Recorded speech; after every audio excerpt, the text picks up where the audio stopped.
Okay.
I'm tight from the waist. Yeah. You must know how I feel. I've got 2 of those packs on because I've got a. Okay.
Hello there and welcome to the first ever live event stream of Glitched Africa.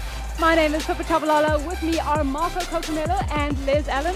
If you are joining us on YouTube, we are broadcasting live from the rAge Expo 2018 right here at the Northgate Dome in Johannesburg. So if you have friends who are at rAge, tell them to pop past and say hi. If you're stuck at work and watching the live stream at youtube.com/glitchedafrica, drop us a tweet wherever you are at Glitched Africa. So now, in case you have never heard of us, we are just going to give you a little bit of context. So Glitched actually launched last year, just after rAge. Our first episode was shot at rAge 2017 as the video division of MWeb Game Zone. And just before we kick it off, we're actually just going to show you just a little bit of a recap of rAge 2017.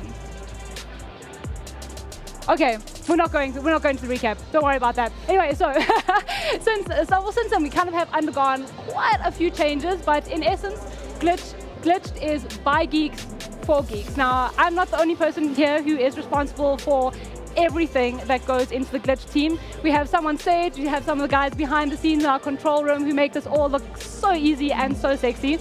But my very first partner in crime was Marco Cocomelo, editor of the Glitched website. So it's over to him just to talk a little bit more about Glitched. Marco, take it away. So we were at E3 last year, E3 2017, and we decided, I think we were like drinking wine one night, and we were like, you know what we need a TV show, because The Verge was so cool, and like South Africa was kind of lacking that like gaming content, you know, that good old-fashioned gaming content. And how do we tackle that situation? We create a Verge show, but on YouTube, because people don't watch TV anymore. So that's when we started planning, some people don't watch TV. So that's when we started planning Glitch. We decided, I think we were up at your house until like 2 a.m. one night with coffee, and we wanted to call it The Verge, but we couldn't call it The Verge, and we wanted to call it Glitch. But there was a TV show called Glitch, so we decided to call it Glitch. And then it just became like a YouTube show. And then I think when Les Allen came on board with us this year, we decided we're going to take MWeb Game Zone and just rebrand it completely to Glitch. So one of the things I think that we neglect to mention is the fact that this started as really a subsidiary of MWeb Game Zone. So you were the editor of Game Zone. It was something that we worked together on and off for a very long time on Splice and a number of different projects.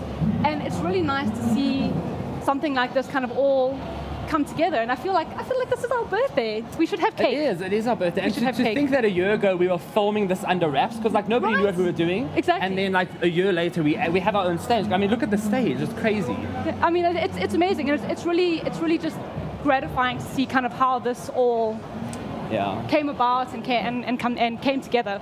But so then our other resident geek is of course Les Allen, owner of Geek XP. Now Les loves pretty much everything: comic books, cosplay, conventions, and geek culture. And Les has kind of joined us recently, but has always kind of been there at the same time. Les, your stuff, what you do, all the things. My stuff and what I do. Around about 5 years ago, I started Geek XP. Actually, rAge was our very, very first event, where we gave away a trip, but you got to pick the geek destination. So you could either go to Northern Ireland, see the Game of Thrones sets. You could go to Japan, to Ghibli Studios. You could do Kennedy Space Center and Disney World in Florida. That was our first. I did not know that. Why did I not enter that? I have no idea. That was our first competition that what Geek XP's mission was to be the engine for the geek community, to encourage geeks to do more geeky things. So you're quite right in saying that Geek XP's been around for a while, but maybe not always, the mission hasn't always been clear to a lot of people. But earlier in the year, MWeb reached out to me and said, well, we've got this Game Zone thing, and what do you think you'd be able to do with it? Which was an incredible piece of luck, an incredible piece of fortune to be able to work with everybody here, Marco, yourself, everybody behind the scenes, because what you guys have done has been amazing inside of the last year. I feel like I've just grabbed your coattails, and I'm just going to help. I'm just going to help ride this thing.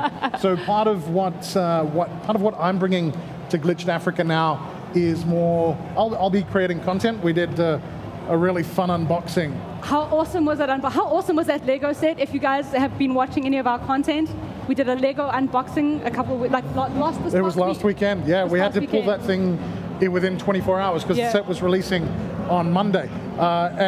Just a note, yes, I did get it wrong. It's not an Ultimate Collector Series. It is just a normal Lego set, but it's awesome, and go check out the vid. So part of what I'll be doing is content mainly covering conventions. Another hat that I wear is I'm one of the directors of Icon Comics and Games Convention, so I get to go to conventions around the world pretty regularly, so I'll be doing that sort of coverage for Glitched. Comic books, love my comic books, been reading comics since the age of 10. So I'll be doing comics, cosplay, and general pop culture stuff. I tend to be looking at more the themes from a business perspective and the trends from a business perspective, what happens globally. So that's where I'll be bringing content and pulling the strings behind the scenes like a good puppet master should. All the things. I feel like there should be like a little laugh. A maniacal laugh. A maniacal laugh. If I could do a maniacal laugh, I would. Right, so rAge is basically the biggest gaming event of the year, and this is in fact their 16th year. So our little throwback to rAge 2017 is now ready. So before we go to a lineup of stuff that we're doing this weekend and what we want to see, let's take a look at that 2017 throwback. Glitch, I'm Pippa Chabalala, and this is rAge 2017.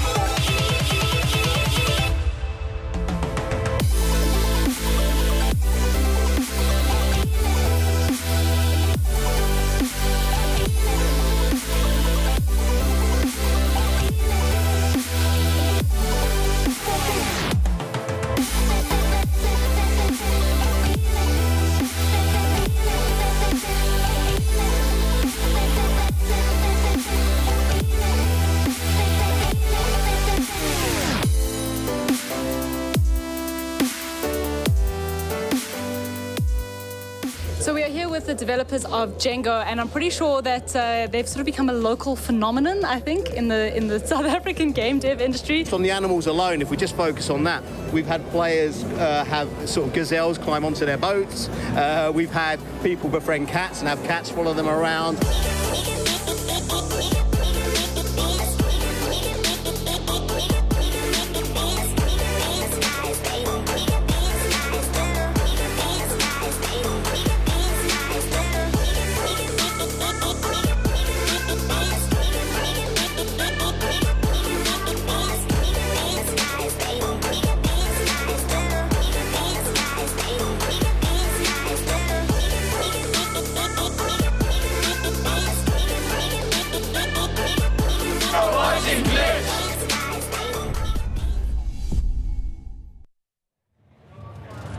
And I watch that and I feel like, look how far we have come in a year, which is amazing. It's really, like, I feel...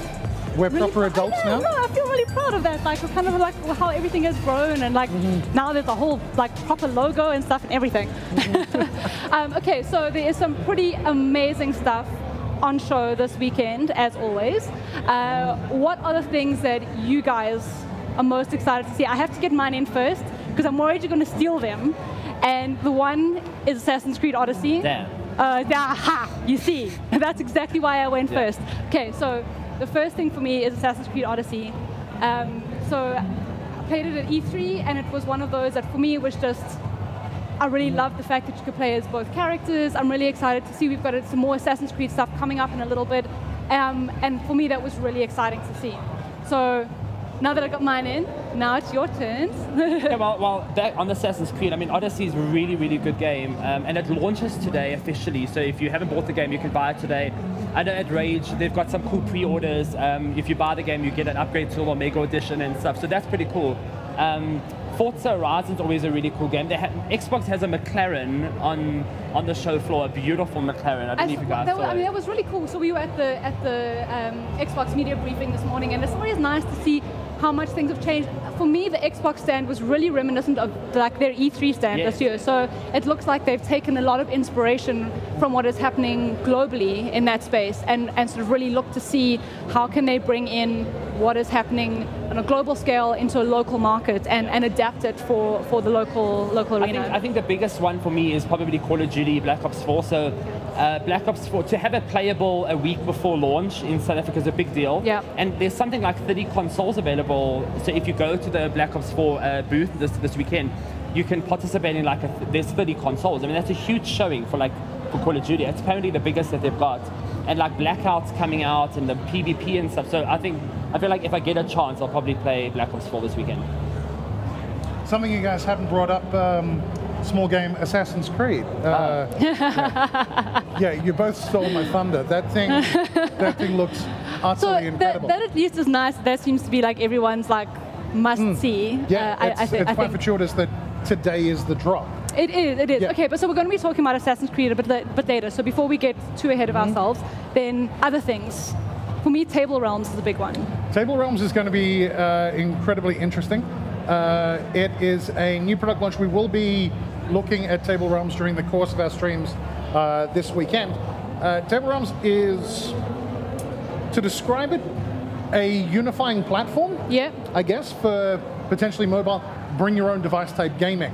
It does have, from a corporate perspective, it does have some very, very nice tie-ins to beyond just gaming into multimedia, virtual video streaming, TV shows, etc. The guys behind Table Realms have got experience in TV show content production. So it's going to be very, very interesting to see, apart from the gaming aspect and people be able to just bring your own device, whatever, if it's an Android device, if it's an iPhone, you're going to be able to play against other people immediately. But I'm more interested to see what the commercial and corporate ramifications of the product might be. So that also for me is very interesting, and as you mentioned, we will have the guys from Table Realms on Sunday, if I remember correctly. But I mean, I think there's a lot of ways that content can be utilized, and as you mentioned, they've got TV background, so it's not just from a sort of like a consumer perspective. From there, it actually could have a bigger corporate perspective, corporate aspect to it, that I think will be quite interesting. I'm keen to talk to them later on. But if you look at like PlayLink, it's kind of that same sort of PlayLink thing. PlayStation exactly, PlayLink, PlayStation and how PlayLink. People embrace the fact that you can play games without having a control. Everybody's got a mobile phone, so I think if they hit that nail on the head, they would do very well. Yeah, no, absolutely. Any other games that you guys are keen on seeing? So we mentioned Black Ops, we mentioned Assassin's Creed. Spider-Man was, of course, on show at Comic-Con as well, and it has launched already. But I think it's nice for people who maybe haven't had a chance to play or still kind of a little bit on the fence, get a chance to try it out before they go that route. Absolutely. Spider-Man, I've told this story before to a couple of people here, that the last console I ever owned was the Sega Master System in 1988. I got it for a Christmas present in 1986.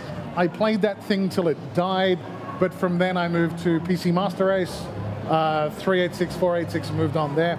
And it wasn't until Marco was giving me hints as to how good Spider-Man was looking that I thought, well, maybe I need to get one. Maybe I need to get a PS4. It's actually a title that has brought me to getting a console for the first time in at least 4 years. Four. Sure. Not totally longer than that at all. Okay, so my next question is esports, because we also do have like some esports. We do have some esports MSI stuff, MSI's the Quake Championship. And EveTech, Quake Championship. I mean, like there's perhaps not as much happening this year as before. I mean, yes, as before. Like I'm thinking last year. Sorry, my mind is getting all confused there. But so there's not as much happening this year as was happening last year. There was a very big ESL stage. But there is still, esports still has a very big presence. Bravado has got a big presence this year as well. Yes, it was actually going to be really interesting once the doors opened to see what was going to happen based on Comic-Con Africa that just happened a couple of weeks ago.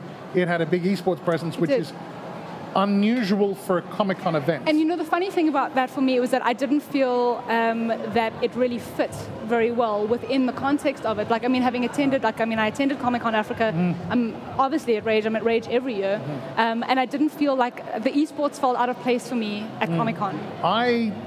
I need to be very careful with what I say because I run a pop culture event. Yeah, sure. What I can say is, if you look at all of the Comic-Cons around the world, esports doesn't form a major focus. New York Comic-Con is running this weekend. The main focus for New York Comic-Con is the new TV show releases, the comics panels, Titans, Absolutely. the Titans from DC. Those sorts of things are the major... those are the draw cards as well. Those are the draw cards for a Comic-Con event. Now, and like I said, I've got to be very careful. I don't want to be seen like I'm trolling or hating. I need to be very, very middle of the road and very even-handed. The South African pop culture market, even though a population of approaching 60 million people, the pop culture market is not that big. So it's always been the idea that, well, maybe we need an event that takes various things, put them together to make one big event. Esports at Comic-Con, it did provide Versus Gaming with their own platform. If you compare it to last year at rAge, rAge had 3 major stands. You mentioned QuestM, Telkom DGL at the time, Versus Gaming, and then there was the ACGL stage as well. This year, there's the Quake tournament. Quest is not here. I mean, do we not think that maybe a part of that is down to, for example, events like Rush, which of course is also the same organizers as rAge. I mean, they're the same people. So, but they've kind of separated that esports section of it out, perhaps to provide it with a bigger focus. So it would make sense then for that to be a bit more the case. But I think we'll see. We'll kind of see how it goes. I mean, we're here the whole weekend. There's a lot of different things happening. I think it's good to keep an eye on it. And you know, we are doing a wrap up on Sunday as well. So let's kind of see you monitor it throughout the weekend and see. I think the biggest esports thing this weekend is the Xbox is hosting a Fortnite one week. You don't have to sign up. You can just go. You can just go and play. Which is always cool. I mean, I always believe it. And Fortnite. I mean, the fact that Fortnite is so big at the moment. I mean, because it is like multi-platform and all that kind of stuff. I think that does help, and it helps to. And it's just that pick up and play game. And exactly, you don't have to have like 120 hertz monitors and like specific equipment to play. I mean, you can play on a tablet. Exactly. So we'll see. Just last little bit before we wrap up for the segment. Any gaming discounts that we think that? I mean, we mentioned the Assassin's Creed things, but like I haven't noticed that there's any particular ones. But I think we must keep an eye out because I think that's a nice point for us to sort of let people know what's happening, how we're going to do that. Especially on the Friday stream, that we can let people know if you're at work. Really sorry. Just leave us on the second monitor. Watch us all weekend. It's going to be great. But we'll scour the floor and bring some updates. And we will let you know. We will let you know. Do not worry. The only one I saw that we need to mention now is the Nacon Revolution Controller 2. BT Games has got it for $9.99, and it's normally $1.5. So that's a good buy. If you're looking for, and I use it. It's a pro controller. It's a very good controller, and it's great for its price. Okay, I mean that's awesome. And a DualShock's 1,000 rand, so you might as well buy a DualShock is 1,000 rand, guys. That is expensive. Stuff is expensive, guys. But that doesn't look like a mouse, right? Hey? Doesn't look like a mouse at all. If you play Spider-Man, you need a control now. If you are going to now start joining the whole console family, even if you are joining multiple families, you need to start learning. Good luck playing the difference there, like keyboard, it's not working. Can I do the Konami code on a PlayStation? No, that's fine. All right. So, any last comments before we sort of start to wrap up? I'm excited for cosplay. Yes, absolutely. So that is we forgot to mention that. So there's of course the cosplay competition happening as always. Cosplay competition. It's normally a really big staple at rAge. GES is running it once again, and considering certain new stuff that happened recently. Yes, which we will be talking about. We will be talking about all the things. We have all the things happening on the stream this weekend. Don't worry. So it's going to be really good. rAge is always good for cosplay. It is, but I think the rAge organizers understand cosplay. So I just even saw though a Genji behind me. I totally saw. I was trying very hard not to. I was trying very hard not to be distracted while the guy's like pressed up against the window behind you. Oh god, I've completely lost my train of thought now. Yes, cosplay. Yes, so now there has obviously been some issues in the past, and I think that is something that we will always encounter, very unfortunately, as that sort of area of the geek community struggles to be understood. I think is that more than anything else. But it's really nice to see how much it has grown, and I think that events like Comic-Con actually also do help grow that community. So regardless of whether it's rAge or Icon or Comic-Con or FanCon, all of these things help grow the cosplay community more and more, which really it works well for everyone. Right. I mean that's the ultimate. Yeah. I've already seen a fantastic drunken Captain Jack Sparrow stumbling around, and it's only 11 a.m. Yeah, that's true. The nice thing I think is that people are always so willing to take pictures, and it's always nice to sort of have a record of all the people that you took pictures with at rAge. It's all the different characters. Cool. Yes. Awesome. Fantastic. All right, so coming up next, actually, we do have Assassin's Creed Odyssey. So we're just going to take a little short break, get coffeed up, and all that jazz. If you are a newcomer to the Glitched universe, welcome. We are glad to have you join us. If you are a returning fan, likewise, thanks for the continued support. There are big plans on the cards in the next few months, so make sure you follow all our socials to stay up to date. Make sure you check out what is coming up in Assassin's Creed. We are going to be talking to one of the writers, Liz and Marco. Thank you so much for joining me. It's going to be a fun weekend. To everyone watching, stick around. We will be back shortly. Make sure you check out the Assassin's Creed trailer, Assassin's Creed Odyssey trailer, because we will be talking to someone very exciting in our next spot. Check it out.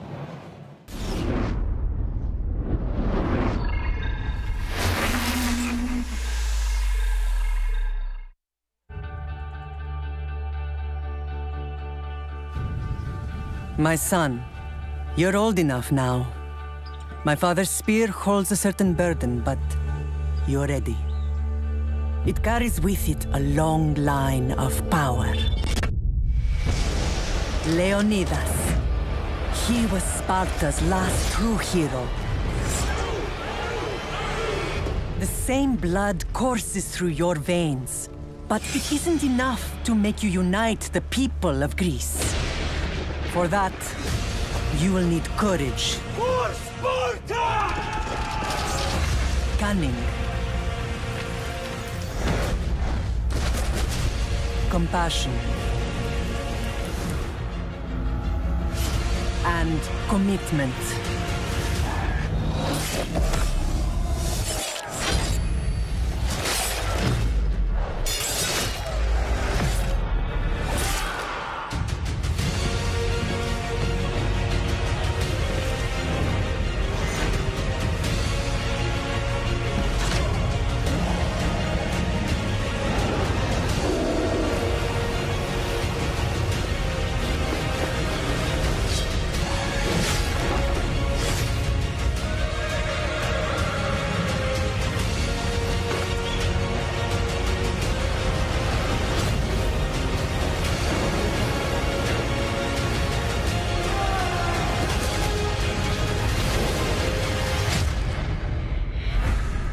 The gods will not always be with you.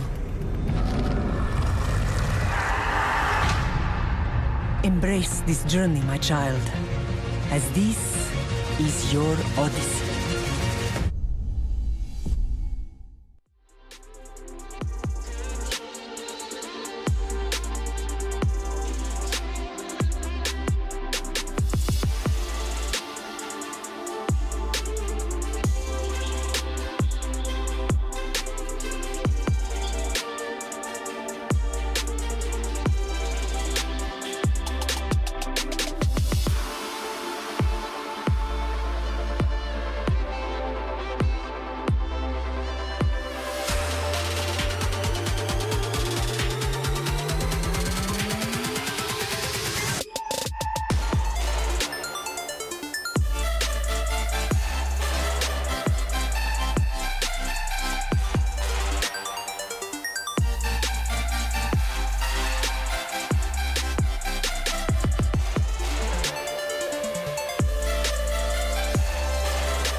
Hi there and welcome to Glitch. I'm Pippa Chabalala and this weekend we are streaming live from the rAge Expo at the Dome in Johannesburg. Make sure that you drop us a tweet on Glitch Africa. And of course with me on stage is Daniel Bingham, one of the writers of Assassin's Creed Origins, which released today and is of course on the show floor here. Actually, it's exciting, right? It's like a nice... Super exciting. So Daniel, thank you so much for joining us. Pleasure. Just first up, how are you? Because before we get into all the questions. I mean, I'm not sure if it's the Red Bull I drank or the atmosphere here at rAge, but I'm just pumped. The game is out today, so it's really exciting to be here. Fantastic. So, I mean, how did you end up here? I mean, like, did you ever think that you would be writing for what is like one of the most popular gaming franchises in the world?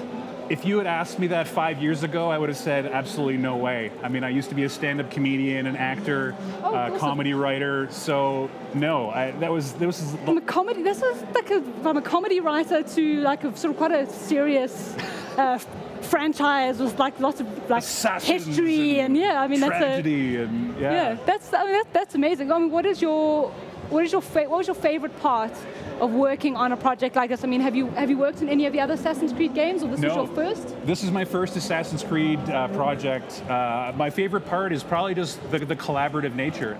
As a comedian, you're very much by yourself. You know, it's all you.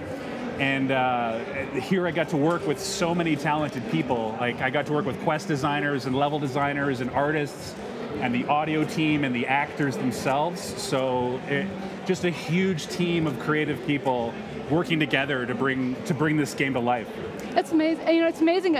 For me, also one of the things I understand how it works, but it's like the fact that there's always different studios working on Assassin's Creed. So it's like, so that's kind of how they get a release every year, because it's multiple people. But it is such a big universe.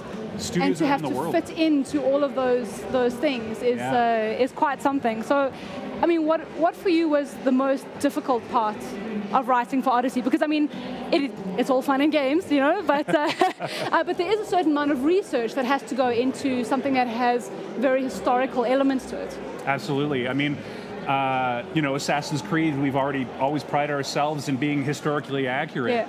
So I had to do, I mean, I did like at least a month of research before even writing one word of dialogue. Wow. You know, I watched a lot of documentaries, read a lot of books. We had a historian that I consulted with on a daily basis. But I think the hardest part was I've always been very used to linear storytelling. Yeah. But because our game is an open world RPG, I had to learn how to rewrite, you know? I had to, and branching narrative, branching dialogues. You can meet a quest giver and have already completed the quest before meeting the quest giver. So it's a whole new way. So of course, the way you've got to script it is that like, what are the multiple options that go into something like this, and how does it all fit in? And then of course fit in historically as well. I mean, that's and also how to, you know, we didn't want players to just listen to the story like they would in the past, you know, with cinematics and so with our dialogue system, we really wanted people to interact. Hey, there's an assassin. This has probably been my favorite part, is meeting actual assassins in the crowds. Sorry, I interrupted you. No, carry on. But we really wanted players to participate in the story. Yeah. So trying to figure out, you know, when is a good time for a player to say something, and what are 3 or 4 different ways they can answer a question, you know, or 4 or 5 different choices they can make. Yeah. Yeah. Okay, awesome. So, I mean, you know, one of the things that I sort of really love about Assassin's Creed, I mean, is the fact that you can, particularly this one, is the fact that you can play with multiple characters. So, I mean, who do you prefer playing as, Cassandra or Alexios? Because I played it at E3 as well, so this idea for me was really great, to suddenly be able to actually play and choose the character you wanted to play with and how you wanted to play that story out. Yeah, I mean, that's a tough question. It's like asking who's your favorite child. You know, I spent the last two years writing both of them. But I mean, Alexios delivers, you know, his voice acting is really great, and he really brings the character to life. But I think Cassandra, I definitely connected with her the most while writing. You know, the funny thing is, I think for me as well, when I was the first time I played, and I did play as both of them, we were given opportunities to to play through sort of part of Cassandra's story and then part of Alexios' story. And I felt the same way. And I don't know how much of it is the writing and the backstory behind it, or how much of it is actually like, I'm a woman and it's because that's not particularly a usual thing for me. Like, I play the characters that I enjoy rather than based on gender. Yeah. Even RPGs where I can choose my own character and develop my own character, it varies from each one. And there's some moments as well where I would be playing through the game, and there's some emotional moments with Cassandra where I found myself, I mean, I was one of the writers, and I've seen it many times. But you know what's going to happen. I know what's going to happen, but I found myself getting emotional, tearing up, playing with Cassandra, sometimes more so. I mean, so how many writers are there? Because surely it's not only you. I mean, because I would be even more impressed if it was just you. But I mean, like, how many writers are working on something like this at any given time? I think in total we were 12 writers across 3 different studios. Sure. So I mean, that is, and the thing about that is that you've all got to coordinate and make sure that everyone's story feeds in to the other. So communication was key. We always met, and we would have writers' rooms every week. We would read each other's scripts and make sure that everyone was on the same page. Because again, like writing for an open world, we had to make sure that if you said something over in in this region to that character, that a character later on, you're not going to repeat yourself or contradict yourself. So we always had to be in touch with each other. Yeah. I mean, so how long is the writing process for something like this? Well, I mean, it took us about 2 years, 2.5 years of writing. And are you constantly changing things as you go? So, for example, if like something's not working, you're like, oh, this is not working. We need to update. It's definitely one of the most. They say writing is rewriting, and I think that's never been more true than with this project. You're constantly, things move so fast. So yeah, you're definitely adapting and changing things as you go. For sure. Which, I mean, makes sense. As I said, particularly for an open world. I mean, it is so vast. You have to, things that you perhaps didn't anticipate sort of like crop up, but it is a... And a lot of times it would be the historical accuracy of things, like I would write a quest and then all of a sudden I would talk to the historian and she's like, no, they didn't do things that way. And now you've got to go back and rewrite. So would you, for example, like completely scrap a quest like that, or would you then go, all right, how do I rejig it so that it fits and it's historically accurate? Or absolutely. Or you just like, okay, I guess we won't be doing that one. Yeah, we've had to abandon entire quest lines. Entire characters have been, or 2 different characters will be merged into one and then moved across the world. Like, it's intense. It is. We loved it. It's the most creatively fulfilling and exciting project I've ever done in my career, for sure. So on that high note, the most creatively exciting and fulfilling project, where to from here? So, I mean, what kind of project, now that you as a stand-up comedian have now gotten a taste of writing for video games in a team like this, what kind of projects would you like to work on again? I think video games, I think I found my home. And I think I found my home at the Quebec studio. The team is amazing, so I'm here to stay. I'll work on whatever they want to work on next. But this is it. That's nice to hear. I think it's always nice to find a niche in something, or like getting into something that you didn't anticipate and be able to sort of utilize skills that you have. I mean, I've done a lot of different things sort of over the course of my career. And everything from, I used to be a lecturer at a university to doing live TV to working behind the scenes on things to being the editor of a magazine, and like being able to take those different skills and say, okay, fine, this is an opportunity, and I've never done anything like this before, but somebody obviously saw something in me that they wanted to utilize, so why don't I make use of it? I think it's a really nice way to look at it. Absolutely. And I don't know if you feel this way as well, but I felt like, again, having taken so many paths along the way, like I said, I never imagined myself being a video game writer, but when I look back, everything I've done all came together perfectly to make me who I am today. Yeah.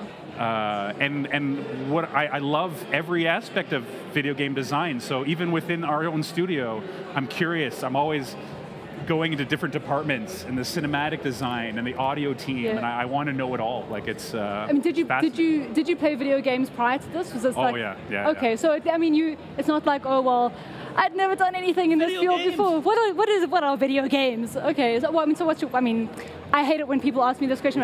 What's your favorite game outside of Assassin's Creed? You cannot choose Assassin's Creed. Damn it. Well, actually, it's not necessarily my favorite game, but it's definitely one that took me towards video game as a writer. Was The Last of Us. Yeah. In terms of storytelling, and that's a good choice. I mean, because certainly in terms of storytelling, you know, that's because I had been away from gaming for a while because I was so busy with the career that I just didn't have time to play. Yeah. And then a friend of mine put this game in my hands. He goes, "You got to play this." And I was like, "Wow!" You know, the character building, the stories, and that planted the seed that gaming is a place to tell stories. And, you know, I think the nice thing is when you find a game that really sort of speaks to you like that, and you're just like, I want to play more, and I want to find all the things. The story that I sort of tell every now and then, like with a lot of people, is The Witcher.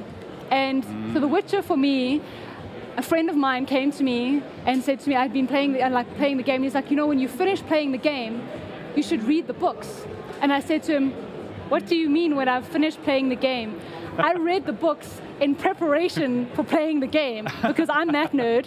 I'm just going to say it. But the whole point was that I got very involved, and that was just the first one. I mean, obviously, there's been a number of books, I'm okay. I didn't read the original language ones. I read the English translations. I'm not that much of a nerd. I didn't go and learn Polish to play the game. I got to read the book. I got to learn Polish. But it's but I have to do all the things, and I am one of those people that I tend to become very immersed in something. So when you find something you really love, and you're like, wow, this is a hook into something else, and then you want to learn all about it. So it's really nice, I think, that you can say, okay, fine, it was this narrative thing that was regenerated an interest in something. And The Witcher's a great one, too. The Witcher 3 was probably my first introduction into an open world RPG. Oh, wow, okay. But what's funny is we have a few of the developers who used to work on CD Projekt Red working for us. So I got to yell at them when I would come in the next day when I made a wrong choice, or why did this happen? Why? And now what do I do about it? I can't go back. Yeah. When that game was over, I felt lonely. I'm like, I completely understand. I bought it on another platform recently as well, to just play again, and I feel the same way about Assassins. I've often bought it on multiple platforms because have been playing on PlayStation, but then I'm like, oh, you know, but I'd really like to play it on my laptop, and so then it's and I like to buy sometimes multiple versions. And one of the things I've really loved about Assassin's Creed as a franchise is that there's always something new happening. Yeah. And you know, I almost kind of felt like when there was Origins last year that. But what else? Now, what else can they do? Because now we've kind of gone back to the beginning and all these sort of things, but the world is just growing, expanding. Yeah. You really see the network of all the characters and how the characters fit in to the story. Yeah. Yeah. And that was a huge thing as well for us, is telling a story that happens 400 years before the creation of the Brotherhood and the Creed. But at the same time, it gave us a lot of freedom as well to write. And it also gave the player the freedom to create their own creed as they're playing, because it doesn't exist yet. So it is. Yes, it is. I mean, it gives you a completely new perspective on what are the codes, you know, that form ultimately the creed that is the basis of the sort of more modern day Brotherhood. And with player choice is what we were trying to really give. So yeah. Absolutely. So, I mean, is there anything else you'd like to add? You know, I mean, something. Sorry, I kind of get a bit distracted and go off track, but but I mean, maybe there's something specific you want to add that you feel. Honestly, okay. So obviously, the story I would love it if players really engaged in the story and don't skip through those dialogues. No, do not skip through the dialogues. They add a lot to the story as a whole. I feel like it's important. I like to know what's happening and when someone refers to something, I'm like, I know what's happening because I didn't go skip, skip, skip, skip. My husband is a skipper. and a lot of, you're going to learn a lot of quest givers, about the particular region, about them, about Greece. And but honestly, explore the world. So much care was put into bringing ancient Greece to life. Yeah. Like, go through the temples, look at the walls, climb everything. There's like mythology painted on the walls within temples. Yeah. Because ancient Greece is history for us, but we also put history for the ancient Greeks in the game itself. So it's just such a beautiful, beautiful world to play around with. Yeah, fantastic. Amazing. So, I mean, thank you so much for joining us. My pleasure. Take the time out of your busy rAge schedule to, because I'm sure that there are a lot of people wanting to speak to you. I mean, I know that for every single one of us who started Glitch, we were talking in our morning session about like what was the thing that everyone wanted to see, and Assassin's Creed was top of that list. So it was really nice that you guys were also like first up for us to like that be able really to say, feels good to hear. Yeah, I mean every single person was like, make sure you go and check out Assassin's Creed. Go and play it if you haven't. Like if you're on the fence, go and play it. You'll want to buy it. That was. So you hear that, Quebec studio? Everyone's excited to play our game. That's the thing, is I always wish I could bring this in a bottle with me and bring it back to the people that made the game, because they work so hard. Yeah. And this is what it's all about. Yeah. Well, I mean, I think the important thing now is to see the beautiful things. We're going to go to a trailer very quickly so you guys can have a look and see. How can a child save us all if he's sentenced to die? Tell me, Nikolaos. Tell me before you let our son go.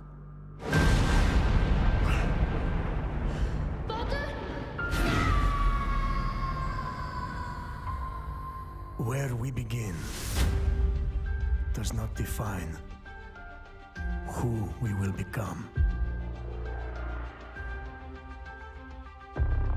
Before you, I see a path.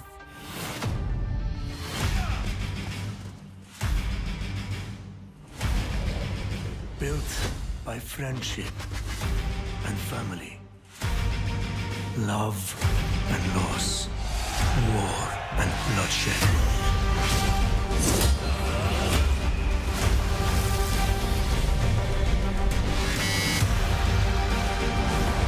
You were sent by the gods to protect this world.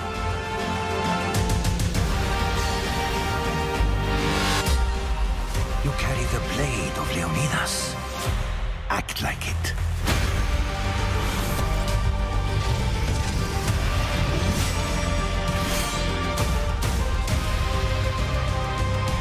As you write your odyssey across the mountains and the seas, remember, the fate of Greece journeys with you.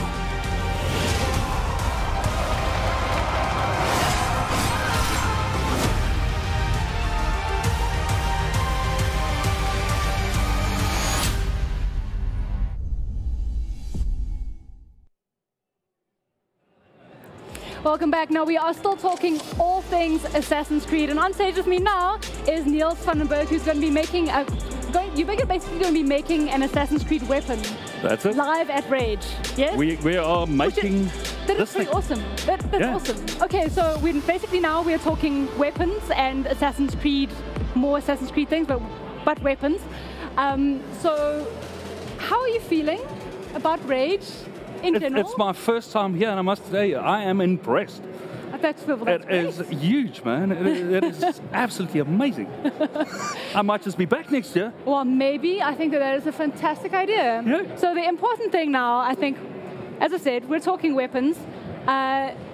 This isn't something that I ever particularly considered in real life because, being a video game, I'm more sort of, and I come from a 3D background, so I'm more sort of thinking like 3D modeling stuff. But now, you said you are actually a blacksmith? This is it. So I'm a blacksmith that specializes in sharp and pointy objects. Like that? Exactly this, yeah. Like exactly so I'm a member of the South African Knife Makers Guild, so we make knives. And then sword, axes, daggers is my speciality. So 13th, 14th century as opposed to fantasy. I'm always up for a challenge. Right, so basically what we'll do is we'll smith this thing out, and then there's a lot of grinding and a lot of small hand details that'll get done, and then obviously this will end up as a prize. So, I mean, two things. Firstly, how long does it take you to do something like that? Because we only have a certain amount of time. And then what is the hardest part of conceptualizing a piece like this? I mean, you do have reference, obviously, because you have the reference of the game. But I mean, there is a certain amount of like conceptualization that's got to go into turning something that is a 3D model into an actual thing. Yes, so there's a lot of pencil drawings, a lot of sketches have been done based on what was available up to now online. Yeah. This is the only reference we had. And now holding this thing in my hand, my sketches are, well, a tad off. the conceptualization I had, I obviously didn't think the blade was this short, so the one that I might be building will check to the powers that be. Yeah. Because we need to make a spear, right? Yeah? Sure, yes. Yeah, so, and time-wise, well, we've got 4 weeks. So normally, hour-wise, this will be about 160 hours worth of work in this piece. So smithing, so what exactly are done. you doing at rAge now? That I'm all confused. I'm like, how much did you have to do? So all my planning is pretty much out the window, up to now that I have this in my hand. So by tomorrow morning, we'll have a brand new plan, and then we'll kick off again. Plans change, and yeah, this is what we do. Ever evolving. This is like live TV as well. Ever evolving. Exactly. I mean, so what do you love about working on a project like this, and how did you get involved in this particular project? So well, involved in smithing. I started smithing, it's about 9 years ago. I did a 2-day knife making course, which I found absolutely incredible. Yeah. And 5 years ago, I sold my company and started doing this full time. I'm a journeyman smith, accredited with the American Bladesmiths Association, and I'm the only one on the African continent. So I have a YouTube channel where, as part of my responsibility as a journeyman, is to teach apprentice smiths. So guys just wanting to know where to figure out. And YouTube is actually the best place to do that nowadays. That's it. So I started a little channel about 4 years ago. We upload a video maybe once every 2 weeks, but it's more technicalities. Guys asking me how to do this, and then we'll sort around the technicalities. Every now and then, a project like this comes along, which so how did tickles the fancy. How did you get involved in something like this particular project? Renee from Megarom. Yes. There we go. Megarom contacted me, and a mutual friend that is in LARPing suggested that she should look into my channel and look at what I do and how I do it. And she approached me, so asked me if I'd do this. And I asked her to give me 5 minutes. I obviously went and searched Assassin's Creed, the game, and looked at what was available. So you're not a gamer? I am not. Man, I'm saying the last game I actually played was Quake 2, so I might be giving away my age at the moment. So I think the nice thing about that, though, is that this gives you an opportunity to perhaps regenerate some of that interest. I mean, like we were saying with Daniel, that like he's like to be getting into the narrative storytelling. He was a comedian, so writing for that and writing for a game is a very different thing. So. Yeah, and my kids are obviously extremely excited about this. So they hauled out all their Assassin's Creeds, and they've been playing this for the past 2 weeks. So that's given me quite an insight. And I must admit, I did sit behind the controllers, although I'm still trying to figure out how they work. But give me a hammer, right? Fire, and let me hit stuff. It'll happen, man. It'll happen. Amazing. So I mean, well, I'm quite excited to see how things kind of end up. So what we're going to do is on Monday, maybe Tuesday at the latest, we'll have the first video on. So what we're going to do is we're going to try to post a video of the progress that was done on a weekly basis on a Monday, and on a Thursday do a roundup. So photos and all of those good things. The guys can follow me on Black Dragon Forge, on Instagram at Black Dragon Forge, on Facebook, same thing, and Megarom, the same thing, via social media. Absolutely, yeah. And there is going to be a website launched, Spear of Leonidas. .co.za. Amazing. Yeah, where all of this progress is going to be posted on. Yeah. Awesome. Awesome. All right. So thank you much again for joining us on stage. We do have a review of Assassin's Creed Odyssey coming up. Make sure you guys stop past and check out the Assassin's Creed stand, and of course keep an eye on what is happening with the weapon and the websites and the whatever it's going to be on all the social media, all the social media feeds. We will be taking a lunch break now. We are after our review, but don't go too far. We will be back again at 2 p.m. when we have a Nintendo competition on stage. Make sure you stop past. You guys can win some amazing prizes, and then later we will be talking to Kinpatsu Cosplay and discussing the whole Sunday Times article debacle that is sure to be a very heated one. Enjoy your lunch. We will catch you guys again in a bit. Cheers.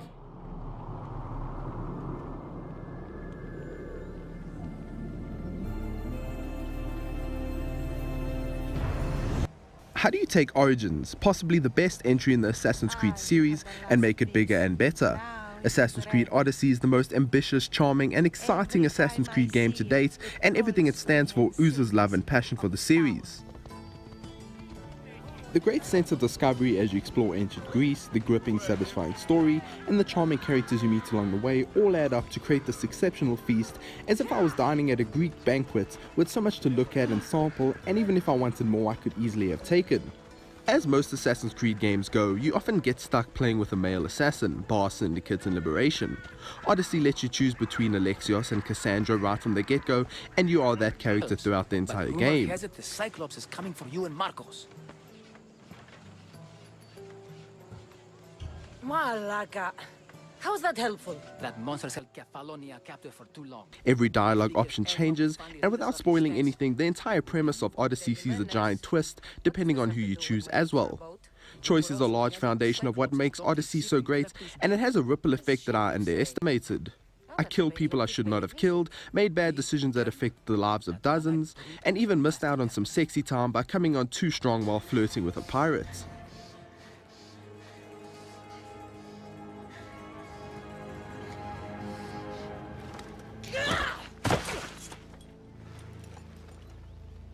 Though you deserve death, there is no honor in vengeance. The opening moments of Assassin's Creed Odyssey confused the hell out of me, but as the story slowly unfolded, I felt more intrigued by the plots and the characters than ever before. Dare I say, this could be one of the best Assassin's Creed stories to date, and that's all I'm going to say about it to avoid possible spoilers. In a nutshell though, the main character you choose sets off on an odyssey to discover the truth about her past, and in turn comes face to face with a deadly group of people known as the Cult of Cosmos, who somehow control Greece by feeding lies to the people through oracles, propaganda and even death threats. Like Origins, you now have to track down these leaders and take them down one by one to reveal the truth behind the ordeal. Where did they come from? Unlike Origins, Assassin's Creed Odyssey has a much deeper system in place, and throughout the game, everything that was sort of in Origins has been expanded on beyond belief in Odyssey. You'll see I compare the two games quite often in this review, and there is a point to that. The games are quite similar in fashion, as Origins acted as a reboot to the series, so that in mind, Odyssey would improve on it. From the get-go, Odyssey offers two ways to play the game. A normal guided way, where waypoints are given to you at every turn to show you where to go and who to kill, and the new, pretty awesome exploration mode. This mode forces you to ask questions during the quest to pinpoint where your target or location is on the map. There's no such thing as just going there by following a waypoint. I often had to ask the quest giver where I would find what she wanted, and she would say west of the Temple of Athens, and then it was my job to open up the map and pinpoint where I was meant to go. This sort of system is also found when tracking down the cult members. There are roughly 40 members of this organization, and they are scattered throughout the gigantic world that you can explore, but there is also a catch. You have to discover each of their locations by collecting hints to what industry they control in Greece and how much influence they have over it. The more you do the side quest and explore the world, the more these evil people are found. One specific one that I was missing, I only discovered a while later by doing a side quest which I abandoned in the early game. These systems give Odyssey that Odyssey feeling when you're on a journey of epic proportion and have to sail the seas, collect lore, and speak to people to truly find your way around the game. The sense of discovery is phenomenal, and every time I jumped onto my ship to sail to a new island, I got a fuzzy feeling of excitement as I could not wait to see what was in store for me on the other end of the ocean. Not many games have done this, and Assassin's Creed Odyssey somehow delivered the magic I was in dire need of from this series. The layers of the game make up one big, exciting experience, and every character, location, and even side quest I took was filled with exceptional writing and detail. One of my favorites was an old lady who tasked me to obtain a bear scrotum and deer tongue so that she can make a potion that would help her lover last longer in the sack. Nonsense! I'm going to make you an elixir that will give you the vigor of a man a fraction of your age. God save me. I cannot do this anymore. I did it with a smile on my face, but then ended up pleasuring her at the same time. That was just one of the many lovable quests that you take on in the game, and the more you sit and listen to these people talk and make Cassandra's choices for her, the more involved you are in the overall experience. As if you are setting up her story as her Odyssey carries out.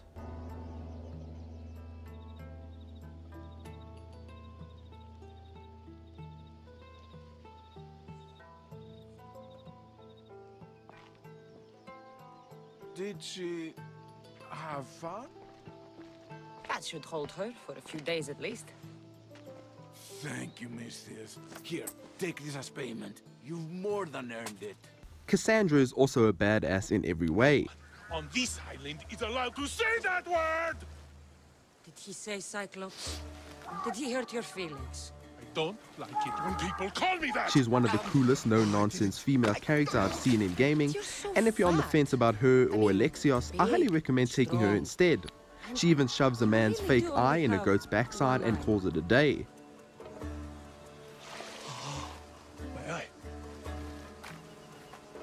Give it to me. Give it to me and I won't kill Marcos for having you steal it. Give it to me! You want it?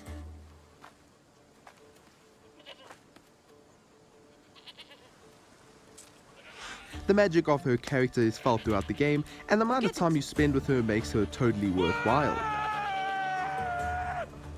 Assassin's Creed Odyssey has revamped the RPG system from Origins, and it works very well. You now go up levels slower, equipment is more focused, and stats are vital to pulling off the character build you want. Yes, you actually build the character you want to play. I went for a two-handed axe build for most of the time, but the problem here is that my assassin stat was so low I could hardly stealth kill anyone. If I decided I needed to take a more silent approach, then I could easily do this by switching up some equipment first and boosting the stats in that specific tree.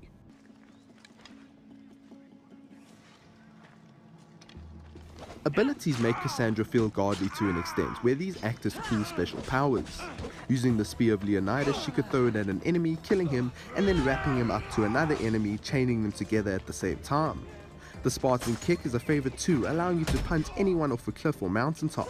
It is a super satisfying feeling, and you'll spend most of your time lining up the poor souls to do so.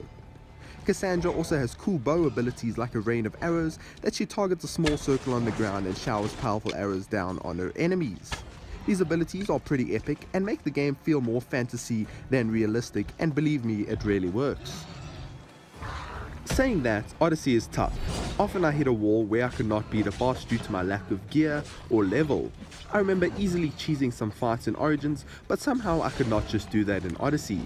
You have to pay attention to your gear, buy new things, level them up, then you can engrave your gear, which now allows you to pay the blacksmith to add special perks to your items, such as increased assassin damage, poison resistance, and much more. There are also some really nice gear sets to collect, which not only give you a cool look, but an awesome buff when you wear them all. These are a grind to get, but will be well worth it in the end. The Rare Goods Trader has also returned in Odyssey and has some cool gear for sale, but only trades in Auriculum, which is obtained by doing weekly bounties and daily quests. I can see myself coming back for months to try and complete a set of gear of equipment. I've never met a merchant so proud of his goods. Your items must be impressive. They're the finest in all the Greek world. I promise you that. Or may Zeus strike me down. Odyssey is massive, and that is underselling how big the world really is. Sure, much of it is water, but when you're not on the sea, the land sprawls as far as the eye can see. The sheer amount of detail in each location is fantastic, and every land and island felt unique to a certain degree. Pilgrim's Landing houses rocky mountains that are filled with yellow leaf trees and a real autumn vibe. Attica, the land of Athens, is a massive city with rich areas, poor slums, and all the beautiful Greek chapels atop hills. Part of what makes Odyssey so perfect is the detail put into each location in the game. Sure, the islands can feel a bit bland after a while, but they are islands, so what more can you really do? Odyssey also features a new wanted system that sees a handful of mercenaries come after you if you break the law by stealing, killing, being seen, or just being a typical assassin. This is to say that I found it impossible to play the game without having at least 2 of these mercenaries chasing me down at every fort I went to take on, and every mission I started, these darn well-equipped soldiers got in my way. It is quite a game of cat and mouse all the time, and I loved it. This constant horn blowing to warn me that someone 3 levels above me could possibly come and ruin my day had a great sense of danger. Sure, I could just pay the bounty and move on with my life, but what is the fun in that?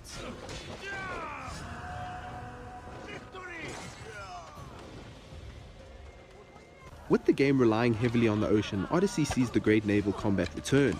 It is nothing like Black Flag, but a more simplified version of it. You have your ship and your crew that you can recruit by knocking enemies down, or just using Ubisoft Club to get EV Fry to join you. As I progressed the game, I could unlock upgrades to the very few attacks, bows, spears, and fire alternates of both. The naval combat is fun and a great distraction from walking around the land, and there was something satisfying about taking down a few pirate ships and bashing them into bits to steal their wood. You can also board the ship, which often ended up with me Spartan kicking them all off the side. Anyway you put it, the ocean is as big of a playground as the land. Even if you try and escape these mercenaries tracking you down on the land, they will find you on the ocean too. It is quite exciting. On the topic of land, Odyssey also features a simplified war system where you have to weaken an army's control on a region by burning silos, weapons, killing soldiers, and stealing their war chests. Weaken them enough and a leader appears for you to go and kill. At times you can even participate in large open warfare between 2 armies.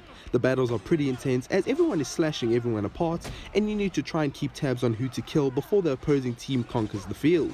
These are not vital at all to the game's story progression, but something that adds the feeling of Greece at war to the game. Odyssey does so much right that it is hard to find a flaw in it. Ubisoft took Origins and filed the rough edges down, added some hints of hardcore RPG, a great sense of discovery, and a story like no other. Like I've been saying since the start, Assassin's Creed Odyssey is unlike anything I've played in the series.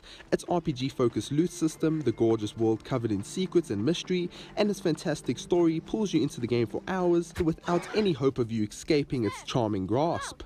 Overall, Assassin's Creed Odyssey is a series-defining entry. The grave, I know, mater.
Right, so it's just a quick public service announcement. We are going to take a very short break for lunch, but we do have two lovely gentlemen who will be roaming the rAge floor. I was going to say the stage floor, roaming the rAge floor. If you see them, please do go over and say hello. This is Liam, our fantastic cameraman, and Sam Plays. You may know him on YouTube. Make sure that you go over and say hi. They want to come and chat to you. They want to find out all about your rAge experience and answer a couple of questions, so that, of course, we've got some awesome content to just add to our stream. So, hooray! You could be on the Glitch stream by talking to these guys, because we're going to be doing all the things all weekend live from the Dome in Johannesburg. So that's it for us, lunchtime, and go get yourself hydrated, go get yourself coffeed up and fed and all those sorts of things, and we will see you again at 2 o'clock for Nintendo Mario Party. Bye.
Hi, I'm Pip Chabalala and welcome to Glitched Episode 2. And we are at the Nexus in Joburg and there is so much happening on this week's episode.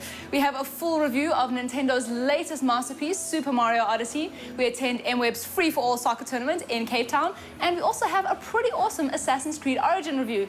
Best of all, we raid the Gigabyte Experience Room here at the Nexus to push two of their best gaming laptops to the limit by running Destiny 2. First up, of course, check out our review of what we guarantee you will be Nintendo's next big hit.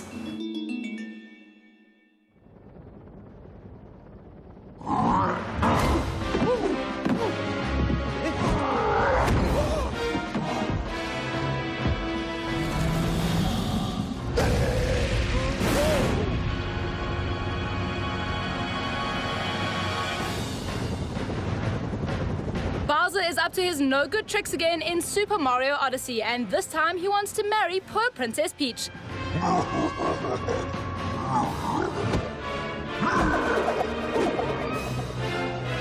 With his new friend Cappy, a ghost with the ability to possess absolutely anything, Mario sets off on an adventure across the globe to stop Bowser and spoil his wedding plans. Peach.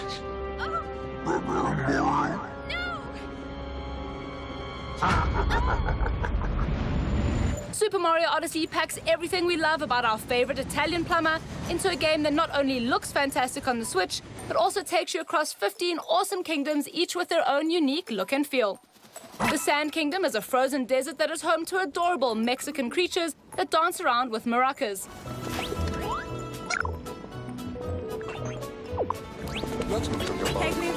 The Metro Kingdom is a real-world place with humans, music, and a lot of taxis.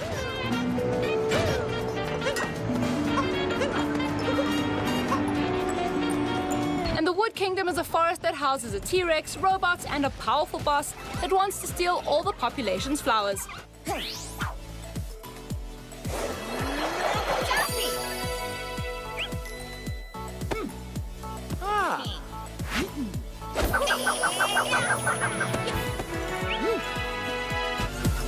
Mario and Cappy work in tandem as they explore each world. Cappy can take over an enemy and Mario can control it as if it was a playable character. This means Mario can throw his cap onto one of many creatures in each kingdom and take control of each of them using its ability and completing the puzzles and levels. A T-Rex can smash through objects and stomp on enemies. Frogs can leap way above natural jumping distance. Bullet Bill can shoot into the distance at high speeds. And Cheep Cheep can do what fish do best, swim and not run out of oxygen. Mario uses these abilities to get through the challenges awaiting him in each kingdom. It was really awesome to finally gain control over these enemies and not just defeat them as has been the pattern in previous Mario games. The entire game revolves around Cappy, Mario, and their ship, the Odyssey, which needs a specific number of moons to power up each time they enter a new kingdom. These moons are the driving force in the game, and they will keep you busy as you try to find all 500 of them across the entire planet.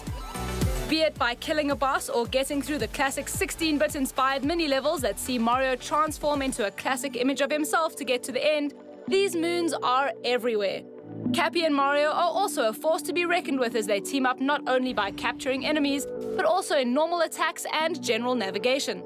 Tossing his hat into the distance and holding it there will let Mario use it as a launch pad. And Cappy's various attack styles keep the enemies at bay thanks to Mario's ability to toss it at enemies as an attack move. You can even spin him around Mario for a stronger attack. But it is the sheer amount of charm and personality found in Mario Odyssey that makes it so very enjoyable. Every little piece of each land in the game has been carefully crafted to resonate as part of the kingdoms, and every soundtrack sounds as if it belongs. Be it the jungle beat as you explore the Lost Kingdom,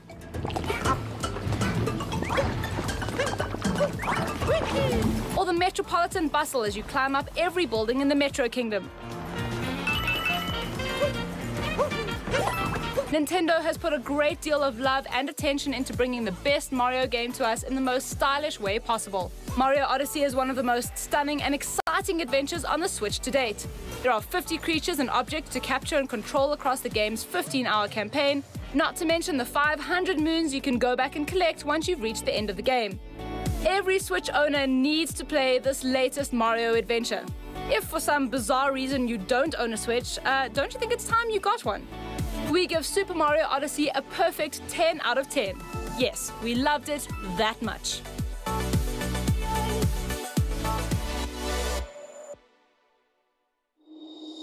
So if you haven't already got yourself a Switch and a copy of Odyssey, I think I know what you should be asking Santa for. Anyway, moving on, last weekend, MWeb hosted a soccer tournament down in Cape Town. Of course, our Cape Town correspondent was there to cover it. Check out what went down.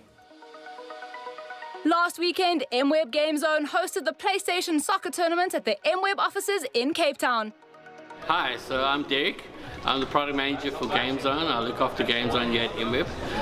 We focus on both the server side of things. We look after the Game Zone website and also the YouTube channel and social channels as well.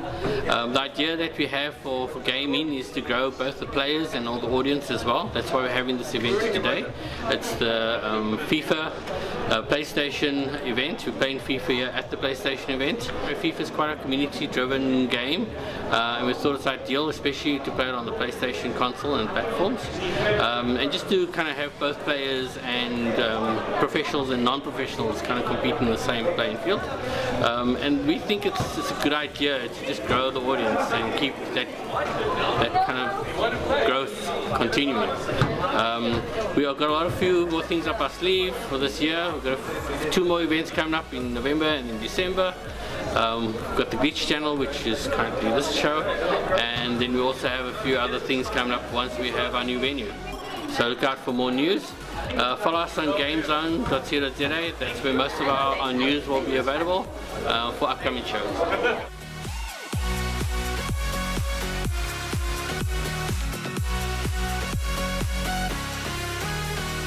There were some awesome cash prizes as well as the official soccer balls from Puma, special copies of the FIFA game from PlayStation, and Take-A-Lot vouchers. The event was packed with passionate FIFA fans from all over Cape Town who put their skills to the test, the best of them walking away with fantastic prizes. Hey, what is up everybody? My name's Nick Holden, and we've come to an end here at the MWeb Game Zone PlayStation ZA tournament for today. It's been a long day of activities, and we had our final 2 winners. Of course, it's Ryan as well as Maveen. You guys had a good match, starting things off. Ryan, from your side, you must have felt really stoked getting into that one, getting the first goal of the game. I mean, what went wrong essentially for you? No, I think second half I just started getting a little impatient, started reading the low-driven passes, so he started getting on top of me, defending with a high line. So I think in the second half definitely outplayed me. So. And then from the other side, Moby, when you went 1-0 down initially, what were your thoughts? Did you think you were going to have an uphill struggle? Of course, it's been the first tournament of the season for yourself.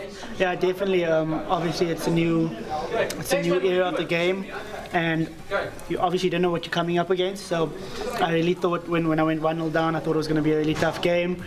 I just calmed down a little bit, just took my time with everything, and yeah, just it worked out for me in the end. Thanks to the awesome team at ACGL for the help and PlayStation for sponsoring the great evening.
in the Gigabyte room testing out the Gigabyte Aero 15X and the Saber 17. Now, anyone who knows Marco knows he is a huge Destiny fan. I'm a noob in comparison. So who better to talk Destiny to and Gigabyte than the editor of MWeb Game Zone? Now, he's playing Destiny 2 right now, and he's going to take us through all the settings and benchmark the game on these devices.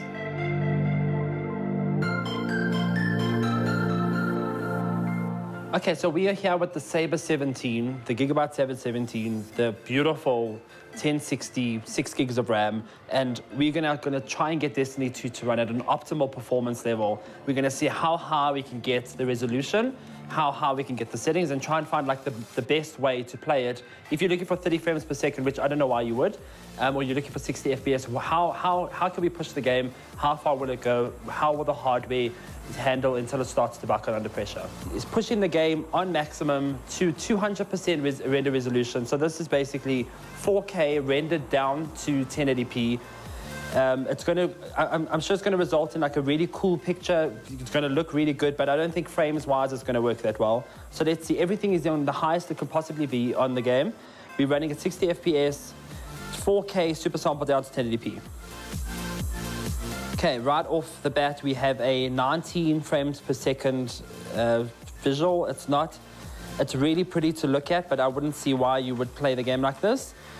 Unless you're just there for the visuals and not for the performance, then good luck to you. Next, we're going to try out the highest possible settings. So we're going to try to push everything to max, but also lower down the render resolution to kind of see how high can the resolution be and what frames can we hit. I'm thinking that maybe 150%, so that's basically like a 2K output. Let's see what we get. Okay, so 30 FPS, which isn't bad. So we're running at a 2K super sample down to 1080p. Isn't bad. 30 frames per second is kind of like what I live with as a console peasant. It isn't that bad. I could play the game like this. It works well. It plays well with the mouse. The buttons are responsive. There's no screen tearing at all. Everything's still fluid. I could live like that, yeah. I'm going to push everything up now to max, highest possible level, but I'm going to take the render resolution down to 100%, which means basically 1080p on the laptop. The laptop is a 1080p display, so you wouldn't expect anything more from it. And let's see what we get. Okay, so the laptop, it manages a 60 FPS, solid 60 FPS. I'm just going to go into like a very busy gameplay area. I'm going to just shoot some guys and like mess some stuff up. I've got 2 snipers, don't ask why. I don't know what I'm doing with 2 snipers. Oh, it's a scout rifle, never mind. Yeah, even with explosions on screen and a lot of activity, a lot of particle effects, a lot of enemies, the game's holding up at a 60 FPS, maxed out settings, 1080p. I'm quite impressed, I won't lie. It's very impressive.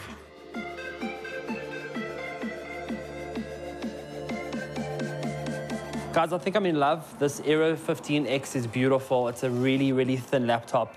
It's got a beautiful, bright display. It's perfect for gaming. It's almost borderless. There's very little outline on the screen. It's got a 1070 Max Q, 8 gigs of VRAM. It's very impressive. So if you don't know, Max Q is basically NVIDIA's tech that allows powerful graphics adapters to be much thinner, which allows for this device to almost be as a notebook that you would buy like for your handbag or something. It's so thin, it's so tiny. So this is everything on the highest texture quality, highest shadow quality, depth of field at the highest, environmental details, character details, everything super high. Okay, let's see. Okay, so on the Saber 17, we were hitting about a 16 frames per second on a 200% render resolution, and I must say, like the Aero 15 is getting 25 to 27 frames. It's almost 10 frames higher. I'm quite impressed by it, and it's almost even playable. There's no.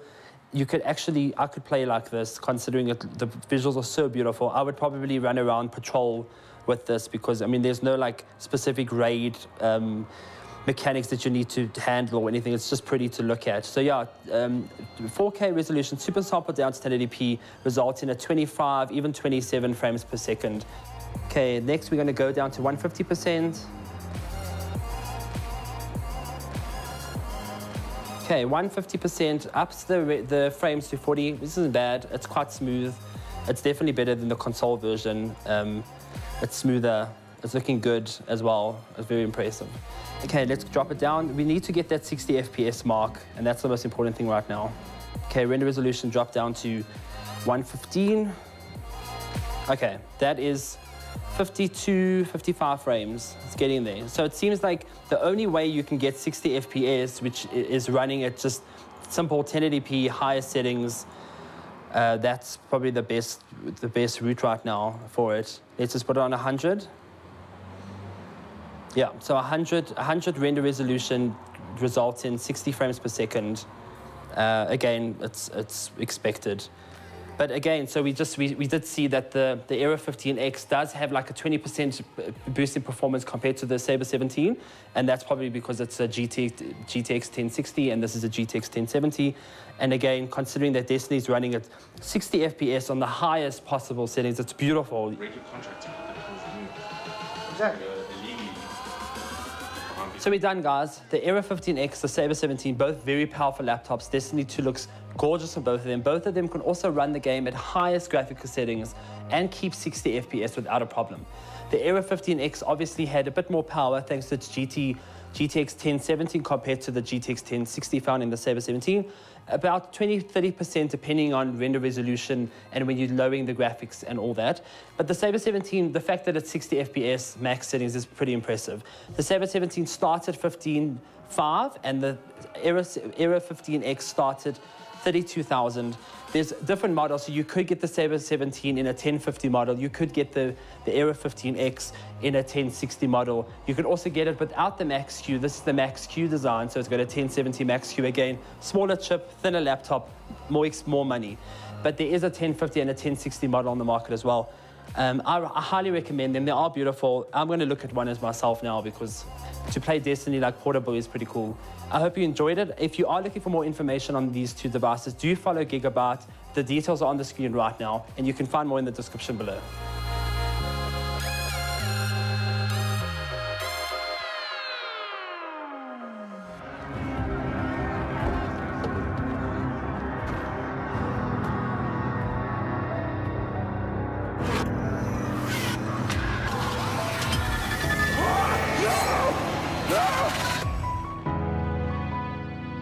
To its roots is what Assassin's Creed Origins is all about. Refined combat, a simple story, and a seamless open world make it one of the most appealing entries in the series to date. The year off gave Ubisoft time to work on something great, and Assassin's Creed Origins is just that, a great comeback for the series. Starring Bayek, a magi who is a protector of the land and an overall good guy, he sets off on a mission to seek revenge for the death of a family member. The Order of the Ancients, later known as the Templars, are pulling the strings in ancient Egypt. And while they are responsible for the death of his son, they are also the ones behind history's most tragic events of its time. Ubisoft has done a great job reimagining these events by tying the Order into them. They sit behind history's greatest leaders and manipulate them into doing their dirty deeds.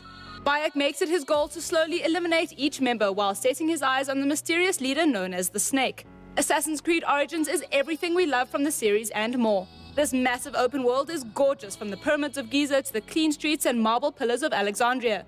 The sheer amount of effort and attention to detail put into creating this massive land is a landmark for the series. As an assassin, Bayek is equipped with all sorts of tools and weapons that aid him throughout the adventure. Senu, his hawk, has replaced the game's iconic eagle vision and now flies ahead and scans for enemies and treasures. Senu can also track crafting materials and even spot landmarks that could be hidden behind hills and buildings. Bayek's tools are his most deadly weapons, with the iconic sleeper dart and smoke bomb returning, while also bringing in some new mechanics like the ability to poison dead enemies and use them as a trap when other unsuspecting guards pass by, and even a firebomb. Bayek is also the most versatile assassin to date, as he can wield a wide variety of weapons like spears, mallets, swords, and maces. All the weapons complement the brand new combat system that is very much inspired by the Witcher 3 series. Faster combat moves, quicker dodges, and all the tools combine together to make Bayek feel like a killing machine. No more parrying and Arkham-style counterattacks. The game has taken a heavy RPG route as Bayek can level up, craft new gear, unlock new skills, and gather weapons that have specific requirements but also host different buffs and rarities. It makes it feel more focused on character development as you craft a character build that suits you.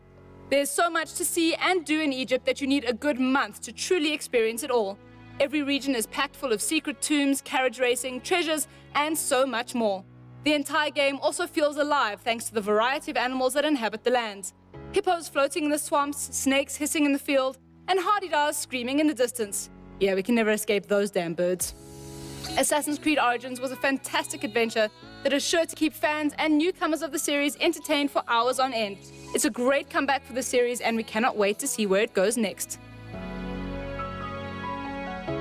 9 out of 10.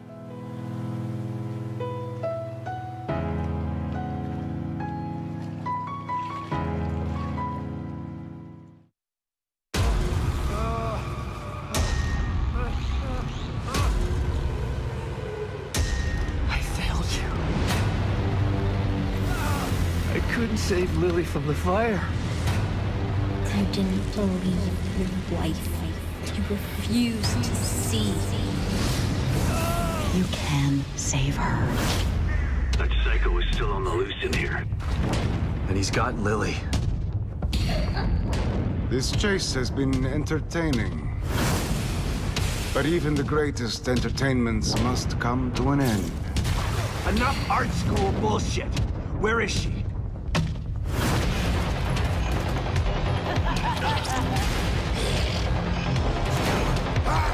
We have the same goal, Sebastian.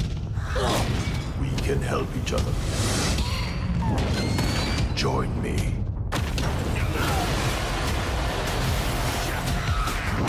Keep shooting until they're dead or we run out of ammo.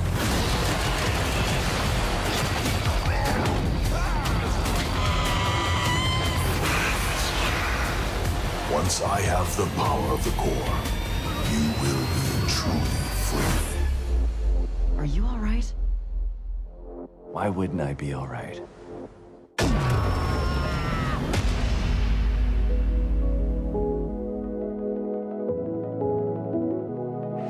Now, with Evil Within 2 out on the market, and of course it being all about blood, what better way to expose the game than with a blood drive? The SA Blood Services set up shop at the Nexus and opened their donations to the public. We are with Chantal Wood, who is actually a veteran blood donor. Now, Chantal, you often donate blood. Tell us who can donate blood and why it's so important. Your preclusions for donating blood are fairly simple. You can't be under 50 kgs. You need to be between 16 and 65. You must have generally good health. Pre-existing medical conditions such as leukemia or diabetes would preclude you, and certain antibiotics and medication. All the information is available on the SANBS website. Of course, I wouldn't be able to get tattoos because I wouldn't be able to donate blood because I have had tattoos in the last 6 months, and it's tattoos, piercings, and any surgical procedures. Yes. Of course, yeah, and so that's within the last 6 months. Now, it's particularly important in South Africa. We have a blood shortage. But why is it so important that people do donate blood? Currently in South Africa, the active population, only 1% donate blood. One donation can save up to 3 lives. This blood is not only used for trauma victims, but also for vampires. No, not quite what I had in mind, but people with leukemia or people with blood disorders, that also assists. So thank you very much. So Chantal is going to be donating blood today. I have had tattoos within the last 6 months, so I won't be, but hopefully next time, and make sure you do as well. Thanks.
Welcome back now. I hope you are feeling slightly refreshed and not quite so hungry.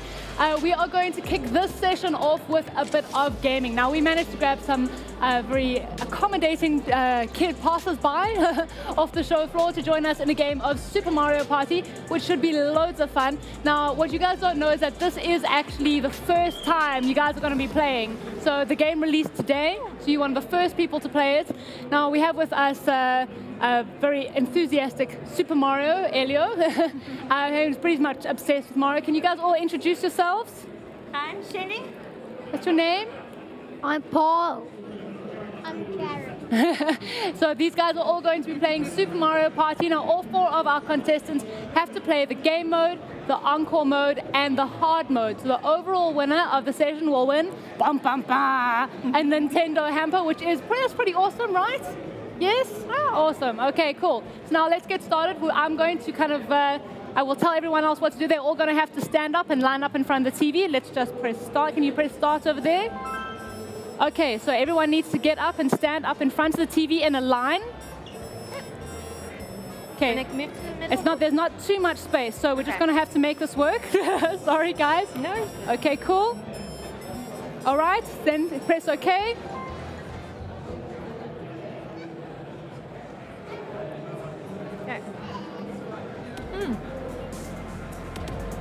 Okay, so now this is a rhythm game, so you basically have to go in time to the beat, okay?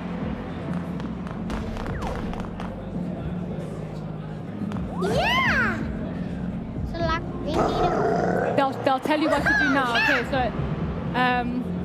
so shake your controller. Okay! All right?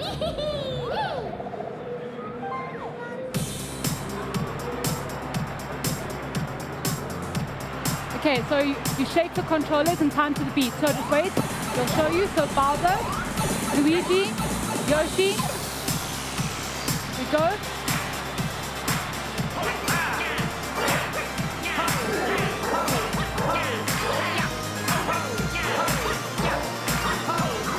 You have to. So what's the one that you're doing? Pump your fist to the beat. Listen to the music.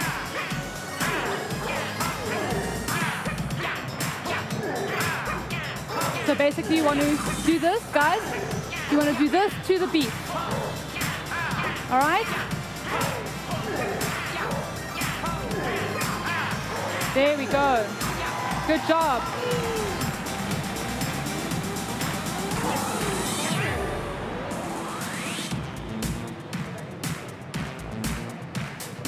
Okay, you have to hit the blocks, all right? Okay, as you're going to be going and you're going to hit the blocks like this. As you go, and so you'll start running. There. Good.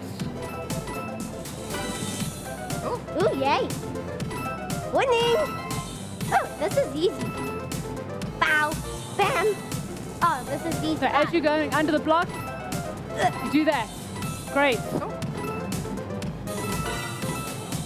Cool, good job. Ooh, just missed that block. Yo, I'm surprised I got 22. Yeah! Oh, good one. Keep going. Jump. Well, I got the most there. Okay, wipe the windows. So this is the action.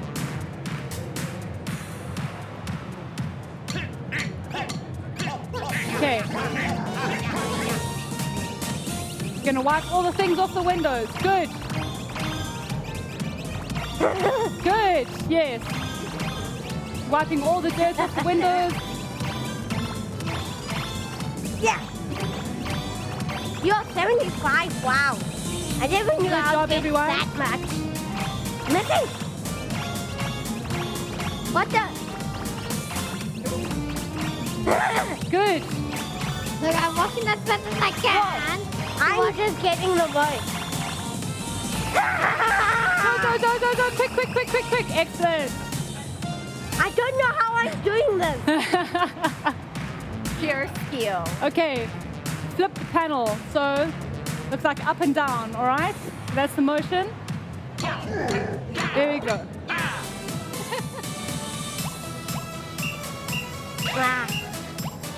I think you need to do it in time, okay?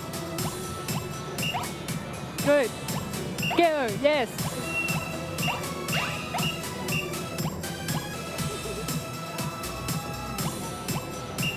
Ah. Go. Ah.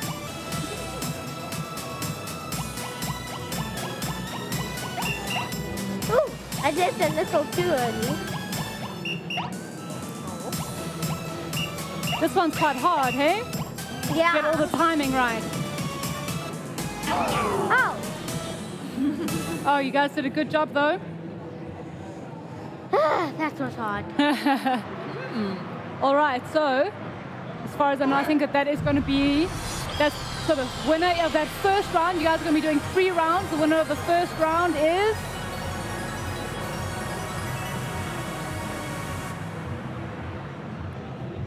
Bowser. Are you Bowser? Excellent, excellent. Okay. Congratulations. All right, so but now there's 2 more rounds, so you guys have still got 2 more chances. It's whoever wins overall, okay? Okay, good. You're 141. Wow. Okay, cool. So now I want to press X, well, whatever the button is, to play an encore.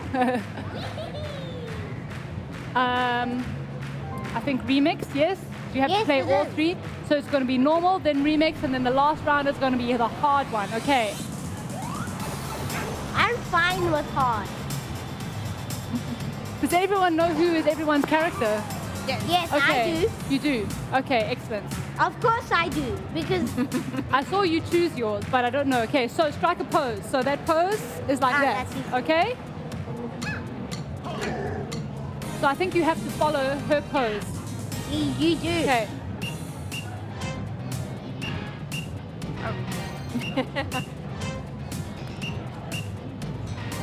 Okay, so, and then now, go. They're telling you what it is. Do it again.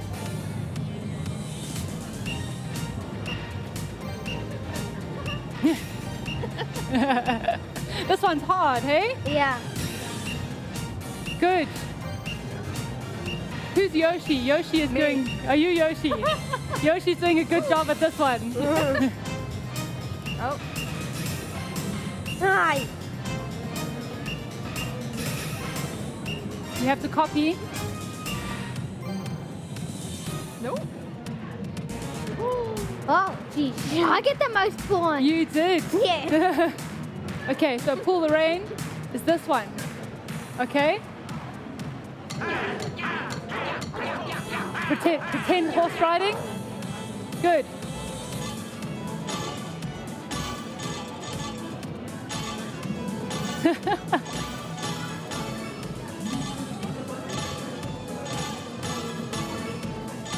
Good. You guys are doing a good job. I think I've got the most again. No, you don't. Not this time. Everyone else is catching up. So you won the first round, but you need to make sure that you keep going for the next round.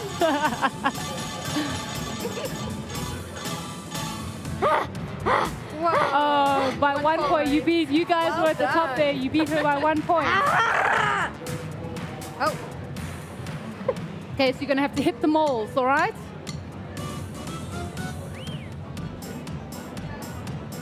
Yes, I do have the most.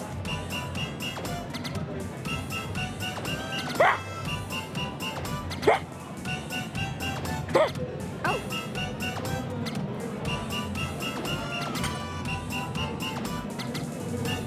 Oh, now Yoshi does. What? There's sometimes more than 1 mole, so keep an eye on it. Watch the timing of the dots. Yo, I hit that twice. Ah! Okay, you're going to have to do it faster, all right? Ooh. Oh, so it's going to be strike a pose faster.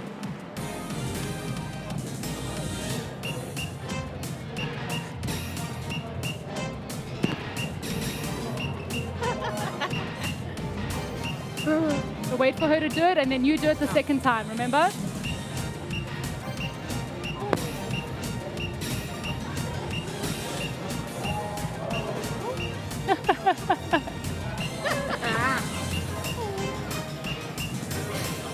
Oh. This is the hard one, you guys. Yeah. I think everyone's struggling with this one. It's a very hard one. Okay, now you're gonna have to pull the reins. No, but you're still gonna have to do it faster. It was easy the first time. Good. I'm just doing whatever I want. Don't do whatever you want. You need to follow the rules of the game. No. Good. Wow, she's shooting. Good job, everyone. You guys are doing a really good job. Are you having fun? Yes. Yes. Yes, I'm Excellent. getting the most fun. Yes. You guys are a little bit late with those moles. I see lots of lates popping up there.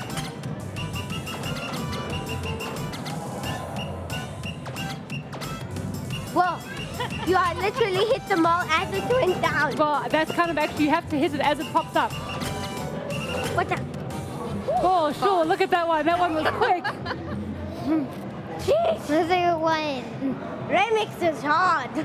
Let's see who Okay, wins. so let's see who won the remix round. Of course it's Yoshi. You don't know that it's Yoshi. Did you see the points at the end? What were the points? I forgot now. And I can tell it's Yoshi. Oh, so Yoshi and Bowser tied in that round. Good job. So that's the point for me. Okay, so now you're going to have to go to the hard round. Yeah. Oh, dear. Is everyone ready for the hard round? You're ready. Excellent. I'm totally ready. Good. I'm totally Okay, so play an encore.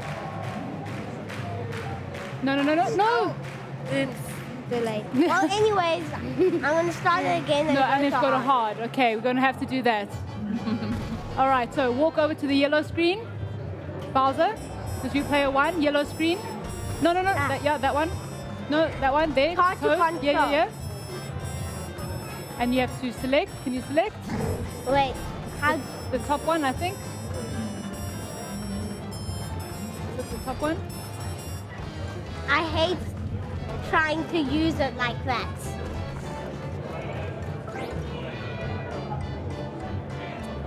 Hang on 2 seconds. Marco. So this is going to be our little test. Can see the people who know more about how to do it than me. Can you just get us back to the right screen? This is a fun-looking game. Okay, we just need to play the hard one. Okay, cool. It's because I had it upside down. That would help. All right. That one is going to stop So my take it. readiness. Okay, now you're going to go to... Do not care about those rules. No, don't be silly. Okay. What does that mean? Okay, now we need to go down to hard. I'm sure you can skip this one now because we've seen it. Okay. Down to hard. All right. I'm ready. Is everyone ready? Yes. I am totally You're gonna put your all into this one, right? That was not gonna be easy. Okay.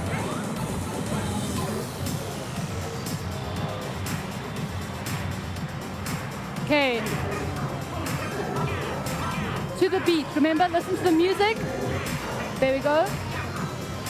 To the music. Excellent. Up and down. There we go. Last one. Good job.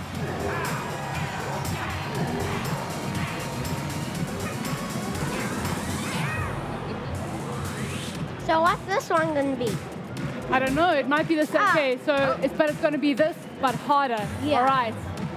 I'm ready to hit that. Everyone ready? Yes, good. Good. Yes. Oh.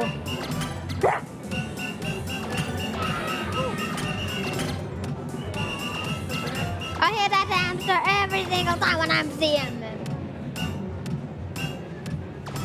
Yes, cause I hate that hammer. I hate this. This is so hard. I hate that hammer.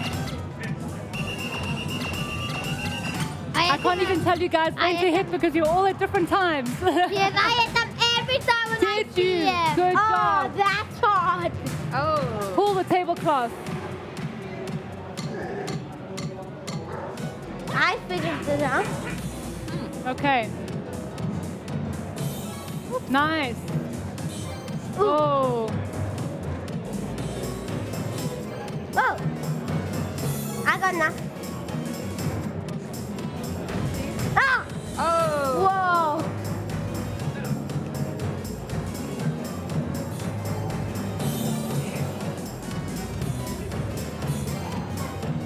So you have to pull. You know, I think when it goes yellow, right?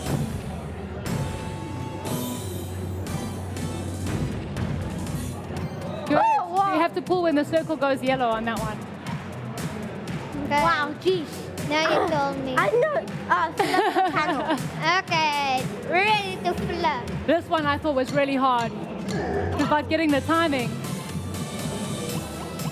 Oh, whoa! Yo! Only Yoshi got it on that one.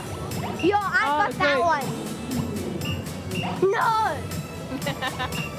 Oh, no one got that one. Yes, got it! No. Good.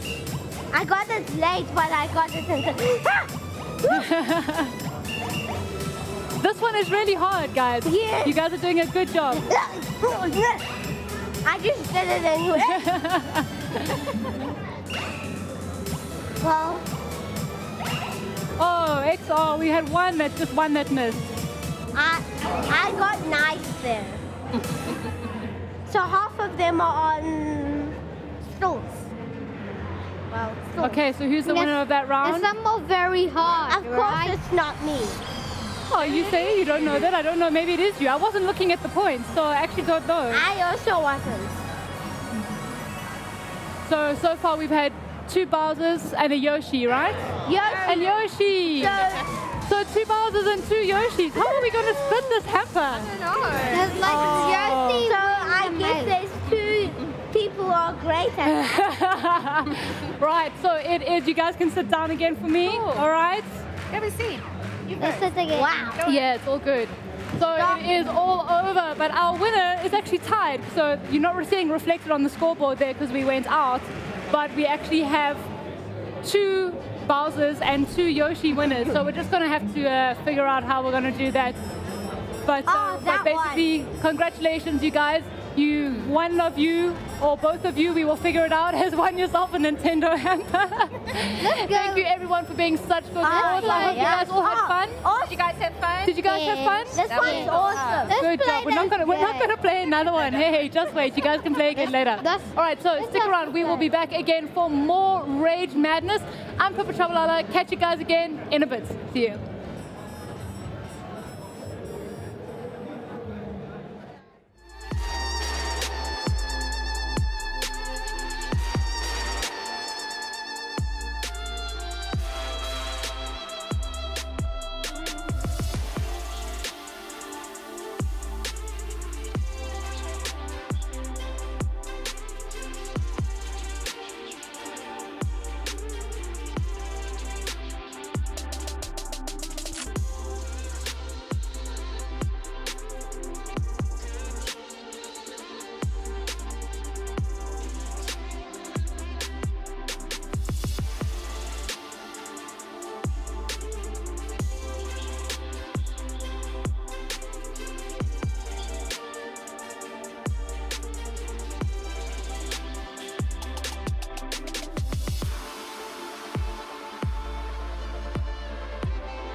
I have waited so long for this.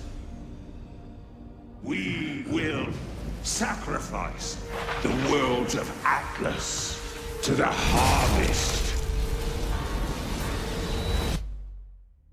What are we waiting for? Let's get out there. Go show them what Starlink can do.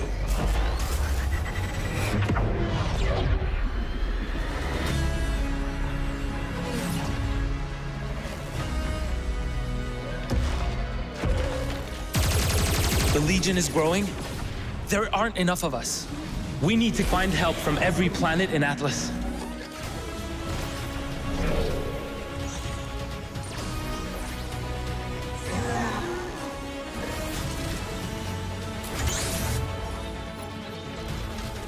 The more of us there are, the stronger each of us is. Exactly. You must feed my Legion.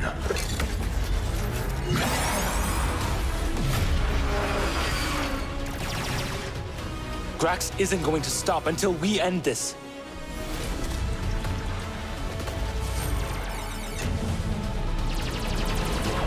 I will finish this.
Welcome back to Glitch. I'm Pippa Chabalala, streaming live from rAge at the Dome in Joburg.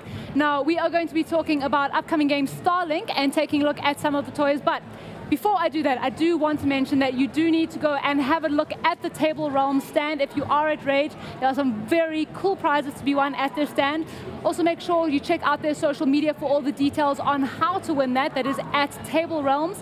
Sam Plays is also doing some very cool things on their stand, so make sure you also check out his social media at Sam Plays. So, I have with me Renee Fraser from Megaram, who are the distributors of Starlink in South Africa. Now, Renee is going to be showing us how all of this works, because really this is a very cool and quite innovative toy-based system. It is very innovative, very exciting. We are very excited to be launching this product in the beginning of November this year. It's something you definitely want in your child or even in your own Christmas stocking. Yeah, it doesn't necessarily need to be the children. It doesn't necessarily. Just saying. I know for myself. It's like it's an excuse. It's an excuse. So this is Starlink. It is a modular toy game, toy to life game, if you want to put it like that. And basically what happens is you've got your controller and all your toys that you've got, and it actually comes to life in your game. So previously with other titles that we've launched in the past, you would have had a portal or something that you would have to put your characters on. Yeah. This time it's all with your controller. So basically you have a little attachment that goes straight into your controller. Bear with me.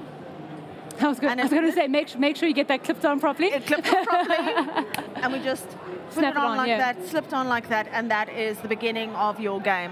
Does the clip go across multiple platforms? No, you get an Xbox adapter for each and every single platform. So you'll have one for Nintendo, you'll have one for PS4, one for Xbox One. Awesome. We're showing it today on Xbox One. It's an Xbox One lead, so we'll be showing it on Xbox One. Then you get your little pilot that is going to be your character in the game, and you basically just slide him into this little adapter right here and clip him in, and as that happens, your pilot will come to life and you'll have all your Same kind of thing as like Skylanders in terms of putting the thing on the portal? Exactly. Yeah? And then you have all the specs for your pilot, what your pilot can do, what his strengths are, what his abilities are, all of that right there. And then you've got a choice. So with the starter pack, you are going to get this specific starship. And basically all you do is you'll see there's a little hole at the bottom. You put your starship over your pilot and it clips on like that. And again, your starship comes to life in your game. And you can interchange your starship. So if you want to change mid-game and you decide, oh, well, this starship's not going to do what you need it to do, basically just change it up, put another starship. So I'm assuming then like each starship would have different abilities? Each starship and each pilot, each weapon has different abilities. So I can put weapons on, and depending on what boss I'm fighting or whatever I'm doing in the game, that's the abilities I have. I can even go in-game, change it up, turn my weapon around, and I'll have a different ability. So I was very lucky to be able to play this at E3, and so I'm going to be very broke. Well, I think I'm going to be broke myself, to be honest with you. So the thing I really love about it is, okay, so you think it's just like the base starship, so like, you've got your pilots and your thing, but the fact that you can actually change the weapons and customize the weapons. And customize it and do it in-game. I mean, you're not stopping your game. You're literally just changing it and putting another weapon on or anything like that. So, and like, of course, that's nice because it means that you can fire backwards if you've got people chasing you, or exactly, like that's exactly what you can do. Yeah. And also, you can see it's very comfortable. It doesn't interfere with any of your buttons on your controller. It is really awesome. I mean, you can feel it for yourself and see if it's a comfortable fit. So that is very cool. So I think the really nice thing about this is that, particularly for kids, that you can. I think it is in a lot of ways a bit more immersive than perhaps something like a Toys to Life like Skylanders. Exactly. And I have kids who, my kids love Skylanders. Even now, so many years later, even though they're not making it anymore, they still regularly go back to it. And I think the part of it is that they like they like having the toy and then knowing that they go and they change these things and it updates live.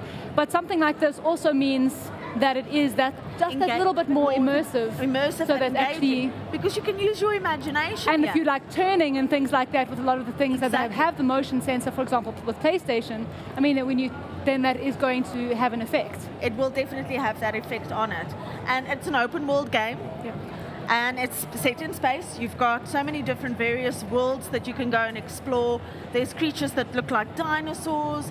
I mean, it's really something for everybody. We've got it at the show this weekend, so people can stop by. So the if stand. you are at Rage, make sure you go down to the Ubisoft stand and go and check it out, because we're part of the Xbox stand. So. Okay, so there we go, part of Xbox. You can find it on the Xbox stand if you want to go and check it out. Those of you with kids, I'm pretty sure that you will be trying to drag your children away from this. Definitely, we've had a few kids there where we've had to like time them and say, please, will you give the friend a turn? give someone else a turn now. Also at the show, we've got a promotion running this weekend. If you pre-order the game, you get an additional pilot for free. Awesome. Plus a cap. And just to put parents' minds at ease, this isn't as big as Skylanders. The first wave... You say that, and then years down the line, we're broke. Yes, I know. But to put your mind at ease, it's not that expensive if you look at it. All right. We're only starting with 3 starter packs, so 1 for each platform. It looks exactly the same. All right. And then we'll have 4 starship packs. Your starships come with a starship, a pilot, and 2 weapons. And then your weapons packs, again, we'll have 4 weapons packs, 2 weapons in a pack. And then we'll have a pilot pack, again, just 4 pilots with 1 pilot in each pack. So it makes it more accessible for everybody. The range isn't so big that it confuses people. So it's a much easier entry into the game and into the series. There will be a wave 2 next year with new characters, etc. Also, another thing is your friend doesn't have to have the game to play it with you. Oh, that's amazing. So how does that work? So basically, there's a digital version of it. So whatever you're playing, there'll be a digital version of it for your friend to play along. So your friend will still be able to play with you, even though they don't have the game or the toys. They'll still get to experience the Starlink experience, or the world that goes with it. That's awesome. So that's what is the? I mean, I don't know if you guys know 100% yet, because sometimes I know they only come out a little bit later. But what's the sort of rough price point? So you're particularly for the pack. You're looking at a starter pack of 1,299 rand. Yeah. With that, you get a starship, a pilot, 3 weapons, and the game, plus the adapter that comes with your controller. Yeah. All right. Plus, they will have a separate SKU as well, where you can buy just an additional adapter. So if you've got 2 kids, they both want to play, you just buy an additional adapter for your second controller. Okay, so that's also something that's very nice. So you really can be piloting both ships within the game. Exactly. So that's very they've really thought of everything when they were looking at bringing out another modular toy game. Okay, awesome. Well, so if you do want to check out the game just a little bit before we say goodbye, just have a look at that Starlink trailer. I have waited so long for this. We will sacrifice the worlds of Atlas to the harvest. What are we waiting for? Let's get out there. Go show them what Starlink can do.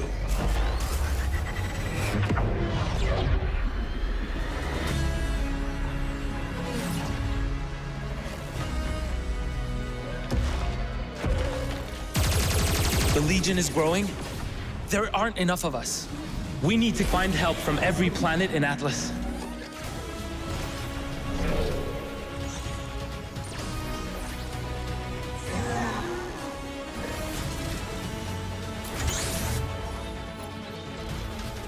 The more of us there are, the stronger each of us is. Exactly. You must feed my legion.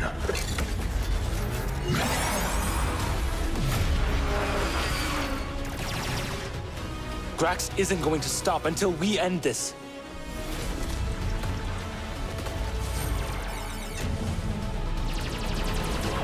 I will finish this.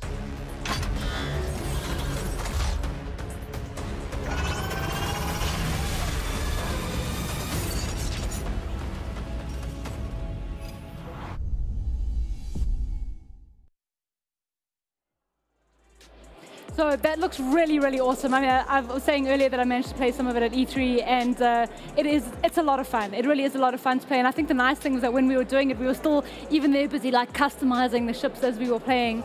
and that wasn't even the full pack, because obviously at the time it was sort of like limited, what they're just showing for review. Exactly. So at the moment we're also just showing code. We don't have the full game as yet. Internationally, like I said, it launches on the 16th of October, but locally we'll have it in stores on the 2nd of November. Okay, fantastic. So thank you so much for joining us, Renee. Starlink is out in November, so keep an eye out for this one. Parents, you are going to be so broke. Just saying. And we're going to take another quick break, but when we come back, probably the most controversial session of the day, we are going to be discussing the recent Sunday Times article, which caused huge controversy in the geek community after Comic-Con. Stay with us. We will be back at 4 p.m. talking about that. See you guys in a bit.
Hi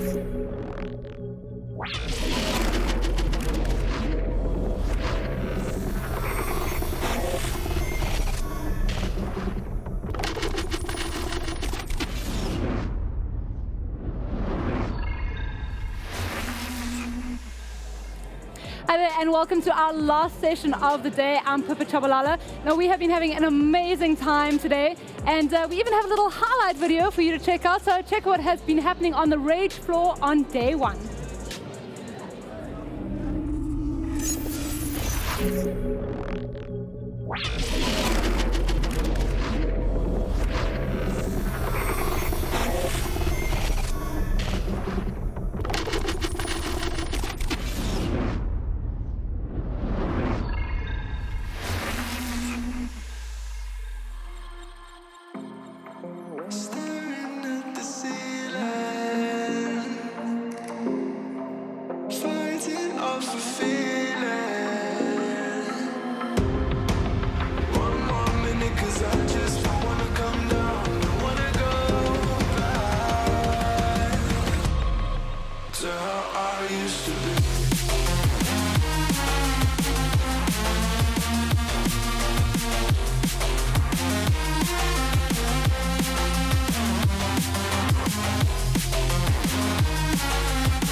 Okay, cool. Worst thing, the lines are insane. Like, you have to wait like 10 minutes to play FIFA, dude. It's crazy. Best thing, the vibe. Everyone is free-spirited. You can speak to anyone. It's an amazing place to be at.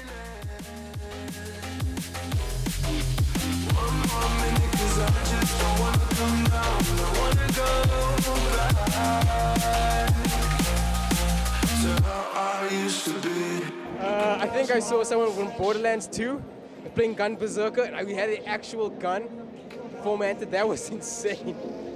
Did you? Anything? Harley Quinn. Definitely Harley Quinn.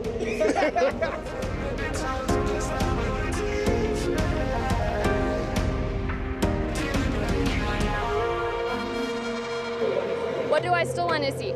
I want to still see more games, more awesome cosplays, the competitions, the gaming competitions, the cosplay competitions, everything. It's just so much to look forward to.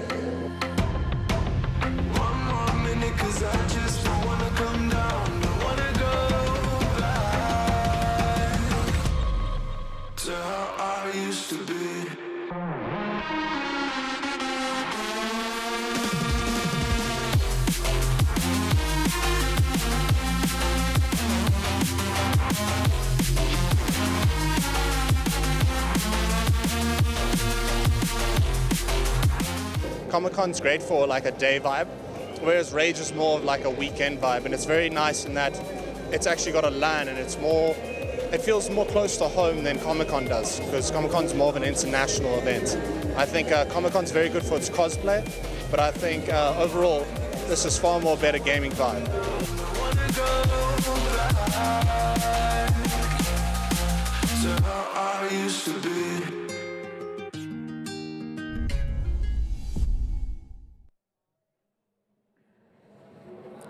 It looks like everyone is having a great time. Make sure that you, of course, come and find us tomorrow and on Sunday so that we can see how you guys are feeling about rAge.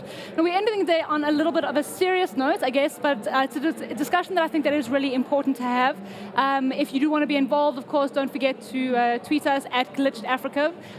Just in case you are just joining us, I'm Pippa Chabalala. Now, on stage with me are Marco Cocamelo and Taylor Barter, also known as Kinpatsu Cosplay. Hi, guys. Thank you very much for joining me. Thank you for having me. So, I don't know how many people saw the Sunday Times article that came out after Comic-Con.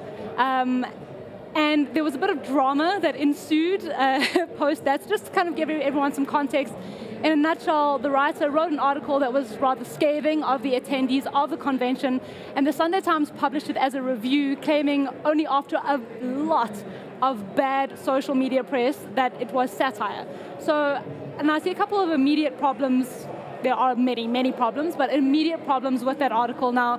Although, yeah, as I mentioned, there are many, but like, for me, what the most obvious point is this, from the view of media and of a newspaper, is that it was condescending, and I feel the writer was quite obviously annoyed and offended by the people he's talking about as an issue, but the fact that it is phrased as a review is for me the biggest point. So if you're going to phrase something as a review, it automatically means people take it, yes, as an opinion, but as an opinion with a qualifying, there's a reason that you're giving that opinion.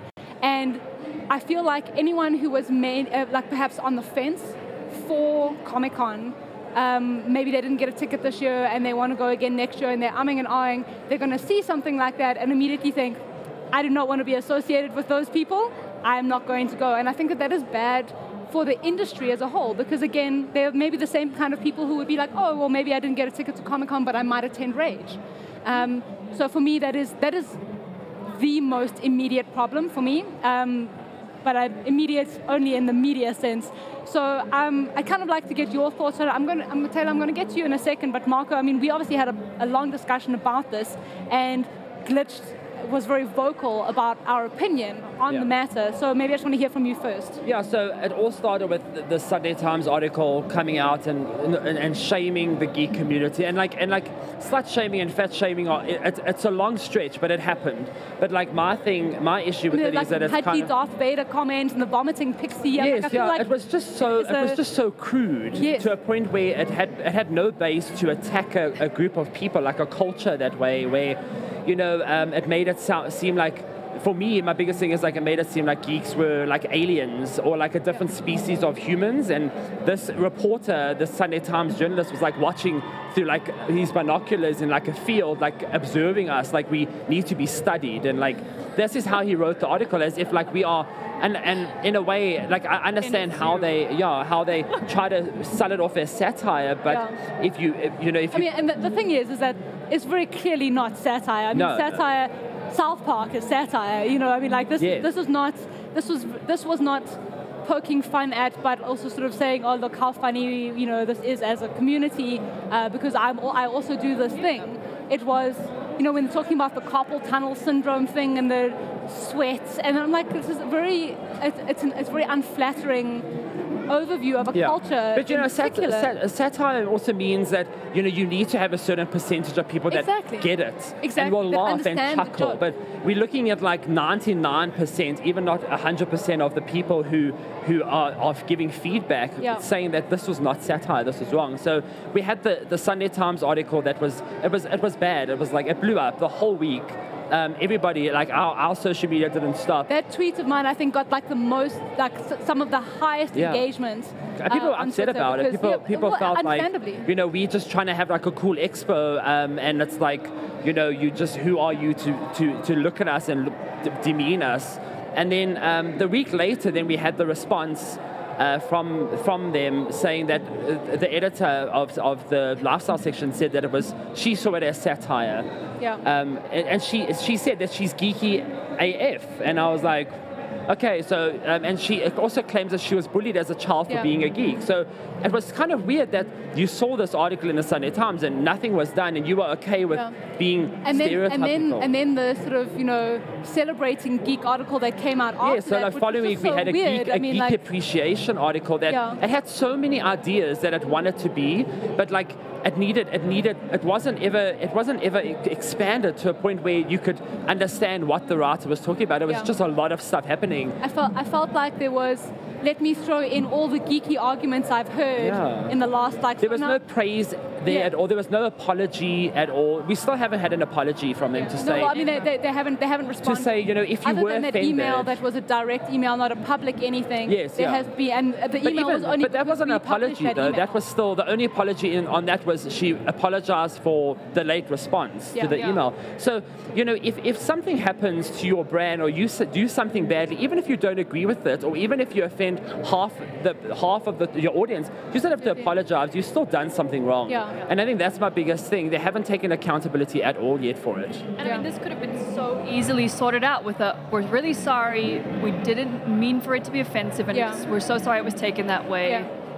We'll maybe write a follow-up article, or even just the apology would have been like, thank you, we appreciate it. But to then come back with the second article, which was like what is happening here? I must admit, when you said to me that it was out and I read it, I was immediately thinking, oh, okay, well, it's going to sort of showcase some other aspects of this. And then I read through it and it felt like, so I used to be a university lecturer, and it felt like something that like one of my first years would write, that I would have kind of gone, what is like, it's, you know, would have been lines through the saying, what is this structure thing? Link this thought to the next thought. I felt like it wasn't, it wouldn't have been the kind of thing I would have expected a journalist to write. I thought it was very clever. So in one way, I don't want to talk bad about whoever wrote it, but I do kind of feel like it was like a slapstick rush, like attempt to try and do some sort of article to not apologize, but say, oh no, we know the geek culture, we know the geek people. So you know, we know about your struggles. Like they mentioned Gamergate in it as well, as if they know the struggle of being a geek. That's my thing. Like, I mean, not a struggle, but like, I do understand. I came across it. We always fighting cliches. We're always saying, look, you know, we're not all overweight. Like, you know, everybody can do cosplay. You know, we break those barriers. And this article was meant to be, we understand you guys and we appreciate. And it didn't come across like that as well. So just. I mean, Taylor, what do you feel as a very prominent cosplayer in the South African community? What do you feel like the damage that has kind of been done, or I don't know that I mean, I know. I think people who perhaps are starting out and are now who wanted to cosplay and maybe feel like, oh, well, if I go to an event now, I'm just going to be ridiculed, because that's exactly what kind of happened. Is if everybody that kind of wore a costume were either. I can't get over the one line that was put in there of something about on the right kind of girl. For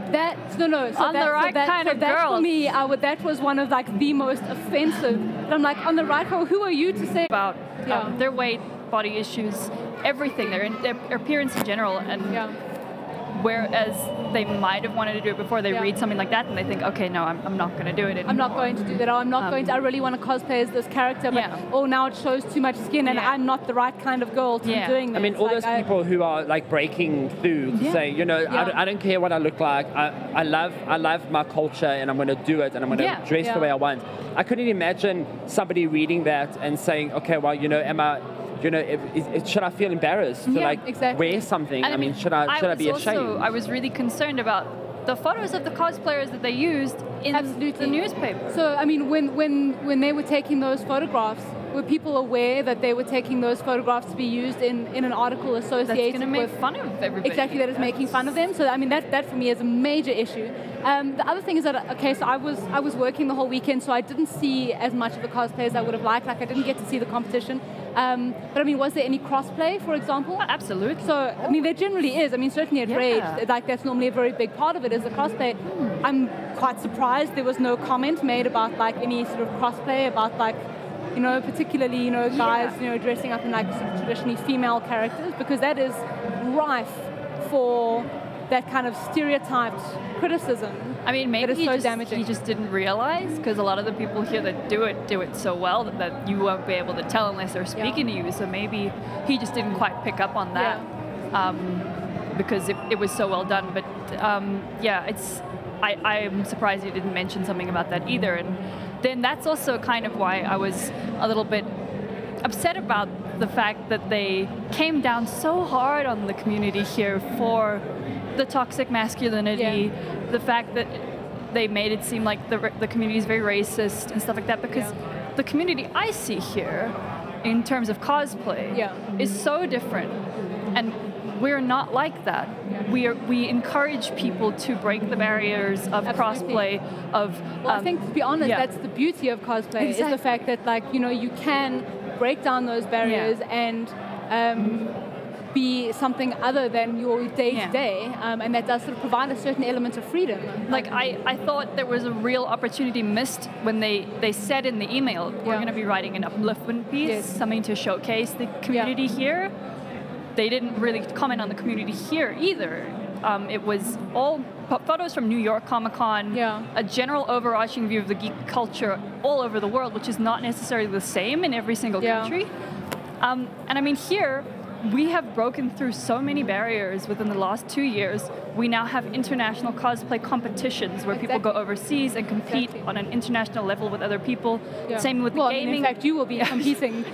So you won the the Taylor won the cosplay competition at Comic-Con, so you will be competing internationally. We'll be competing in Chicago. And I mean, we had 2 other cosplayers compete in Japan this year, along with other countries.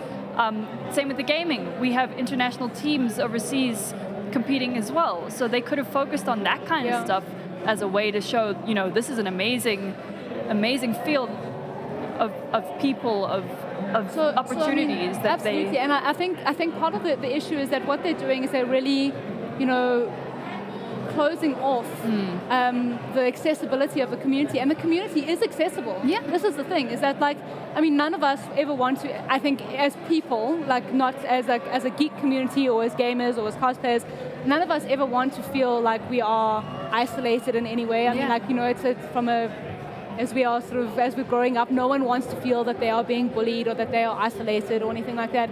But to find a community that is accepting and welcoming and saying, you know, maybe your thing is not the same as my thing, but we are all interested in doing something outside of the norm. And by norm, I just mean the mainstream, you know, like, and the fact that I think that in general, the geek community and certainly the cosplay community is very encouraging and very welcoming and happy to say, yes, let's do those things. If you want to do something with us, let's do it. Yeah, but then on another breath, we were called over-enthusiastic as well. I mean, that's a huge issue for me as well, because... Why should I not be enthusiastic about the things that I enjoy? That's the thing. So, and also, I mean, the lack of knowledge. I mean, who doesn't, in today's time, who has not watched Spider-Man, or who hasn't watched like a Marvel movie, or so like bought some merchandise? I want to touch on something very quickly, is fandom. Now, like, I've also been very lucky enough to, because of my university background, be involved in externaling for some fandom courses. So like looking at like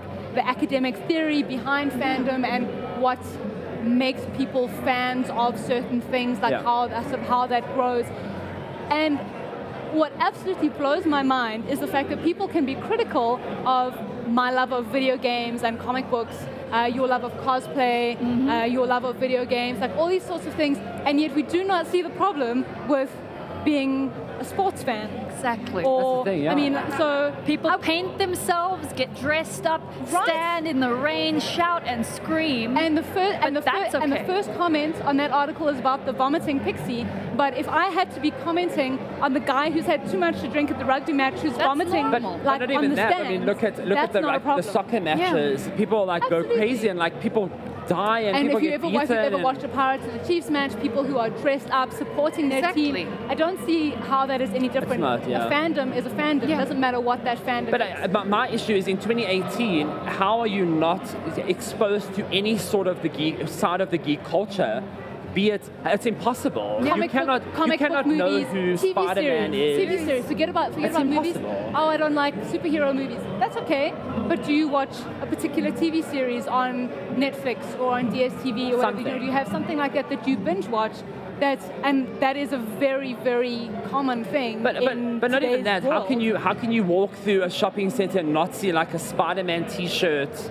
In Jet's window and be like, oh, who's that guy? So my issue is that this journalist that wrote this article makes it sound like he has no clue at all what geek culture is. Nothing at all. As if like he's never participated in any sort of excitement around like an Avengers movie, or he's never looked forward to like a video game coming out, or he's never bought a pop. That baffles me. Yeah. But I mean, it also just kind of seemed like he was talking down on it. It came from a very high, like I am like above you. Like I'm so much better than you guys because I am not one of these fans. I'm above you, sort of thing. And no, absolutely. And I think the condescending tone of the article in general, but then also of the response, that like, oh well, we saw it as satire, but that's not satire. But it's a cheap way out. It is a cheap way out, and you want to say don't like make it seem like you know so much better than us, because you know we are also intelligent people. This is the thing, is that because you are the media and the journalists. I mean, I'm in media as well, and that doesn't make my opinion less valid, but it also doesn't make me less intelligent just because I identify with the geek community. So I do firmly believe that people have the right to an opinion, but I feel it was irresponsible for the Sunday Times from that perspective. On the other side of that, I do also feel that certain things were a bit of an overreaction from our community. Things like reporting the Sunday Times to the press ombudsman. Yeah, that's I do feel that's an overreaction. They are not violating any laws. I don't know that I would have said, oh, it was hate speech.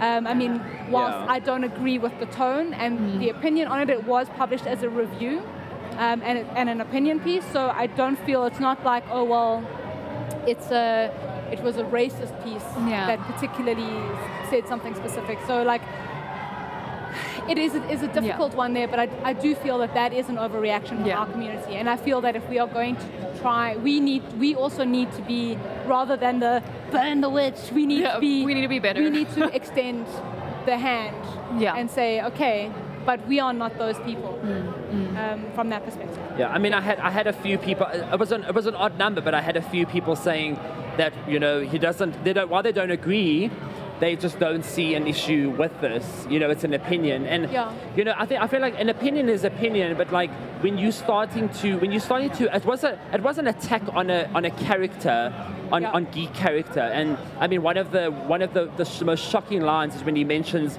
how people got excited about exploding cats, and he got the name wrong of the game. Firstly, you couldn't even like be bothered to Google. Who doesn't like what is the name of that game again? Oh, let me Google that for you. Exploding cats, and then he talks about how they had carpal tunnel and they were drooling from their mouth. I mean, that's just so overkill. It is. It's unnecessary. It was unnecessary, and I mean, as a review piece, I don't actually know if anything was said about the event. The review was entirely of the people. You were reviewing the community. There was no mention of the lines, of the exhibits that were there, of the entertainment value that was available. And that is a very good. That is a very It was a review of the people, not of the event. Yeah, and it reminds me. I mean, there have been a number of, and I think in this day and age, it's understandable. Like. You know, sort of digital shorts, sort of cartoons and things like that sort of deal with like, you know, liking people and like, you know, what is your review score? Do you have a good score if you go to like, and I feel that that's kind of the things like, why do I need to justify that stuff to you? Like, who are you? Yeah. But that is a very good point. Yeah. Like, was there actually a review of the event? I mean, I don't know. I also got the ignore it thing. But I mean, I just don't believe. I feel like, you know, we keep ignoring these people and these problems and these people who think they can say what they want, and that's not what we should be doing in today's time. You know, I'm not talking about being a snowflake and like being oversensitive, and you know, there's a time and place to be like, maybe you're just being a bit too sensitive, but this was an issue, and I pushed it as much as I could because I just didn't believe that it was an issue that we just ignore. And it's not just us. So on my Twitter post, I had cosplayers from different countries: Australia, United States, Germany, New Zealand, being like, wow.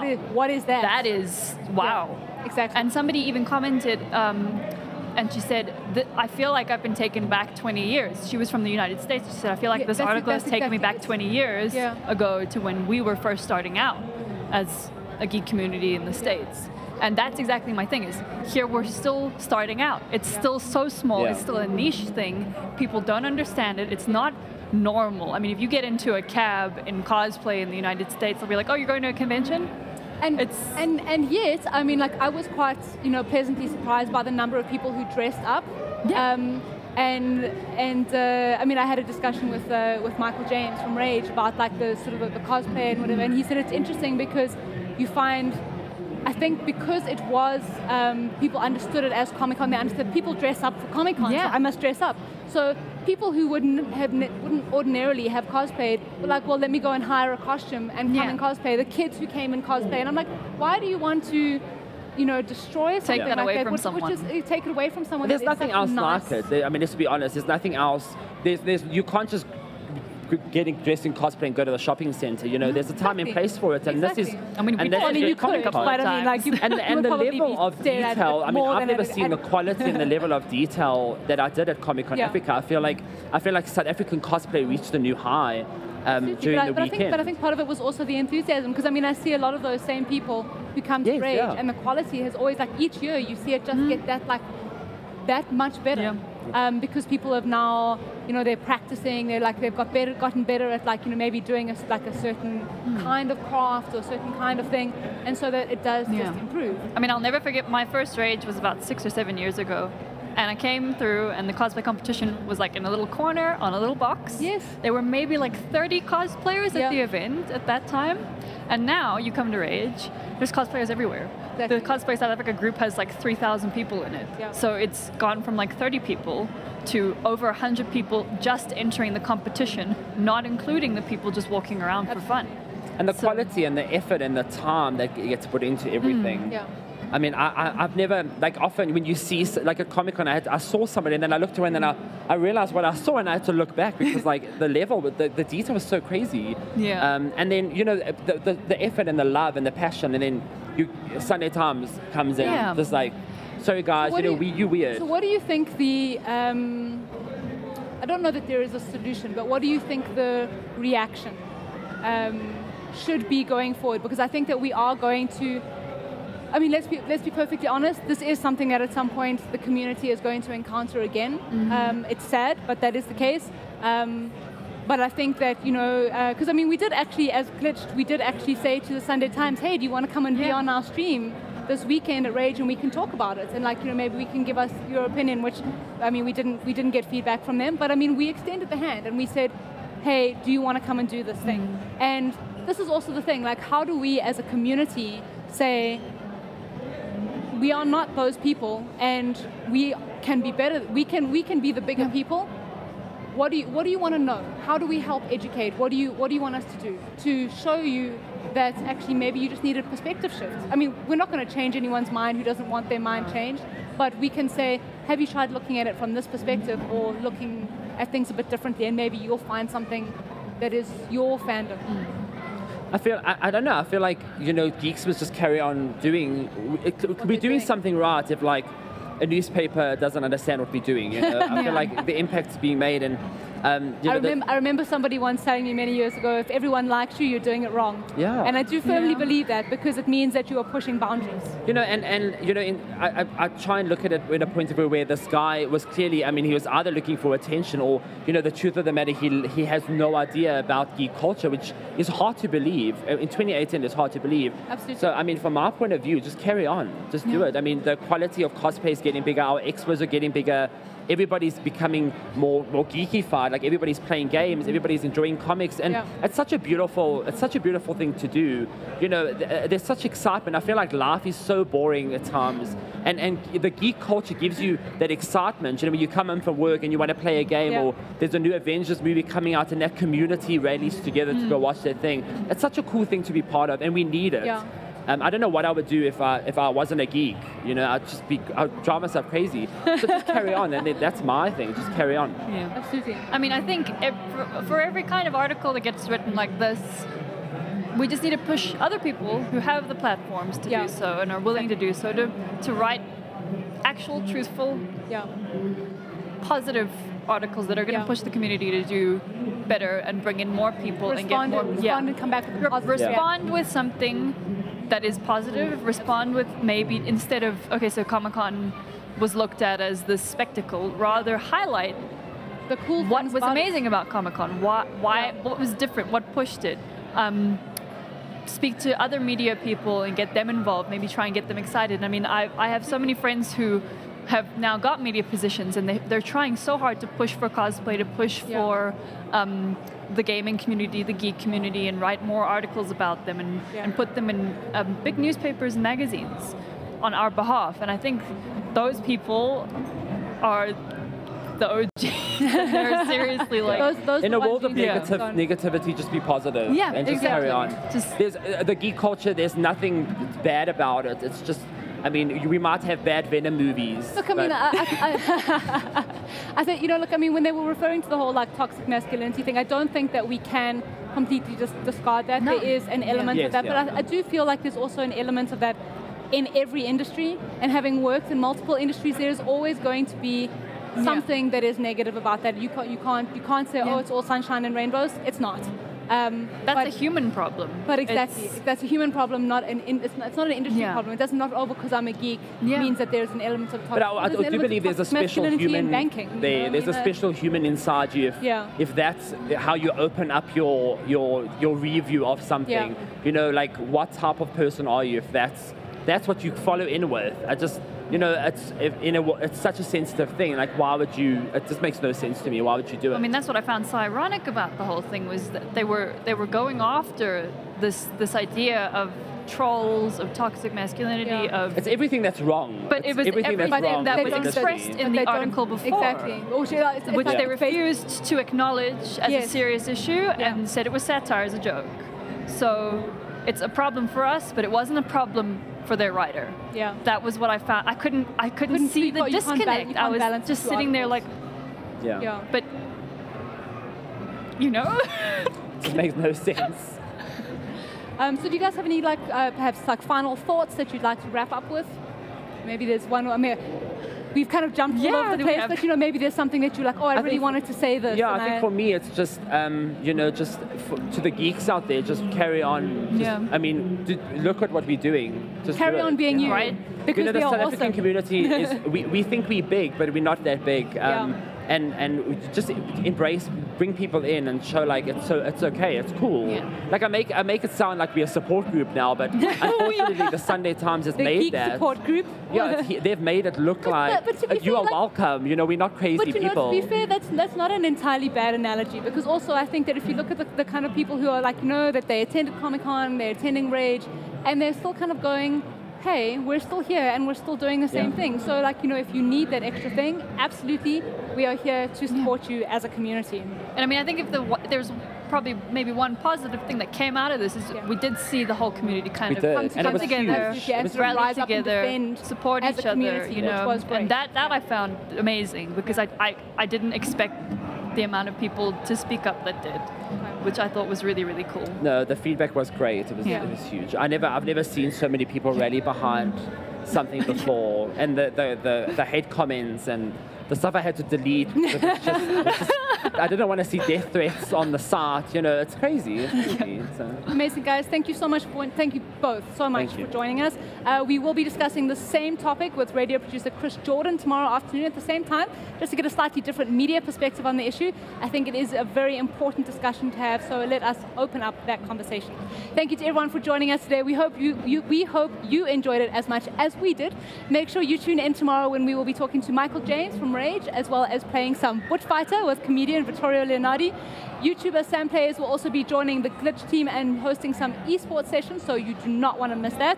Make sure you tune in tomorrow on youtube.com/glitchedafrica, or of course you can come past our stand on the rAge floor. Follow us on Twitter, Facebook, Instagram, all the things at Glitched Africa.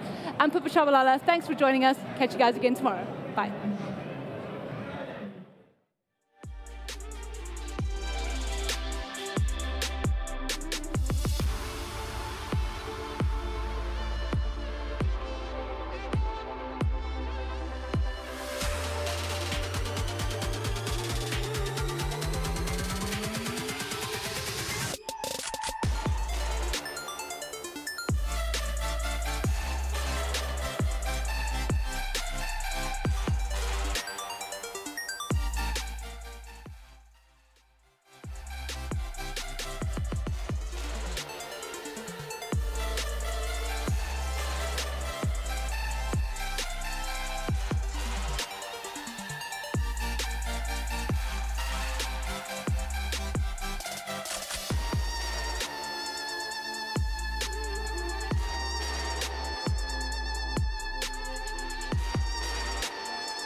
to Glitched Episode 3.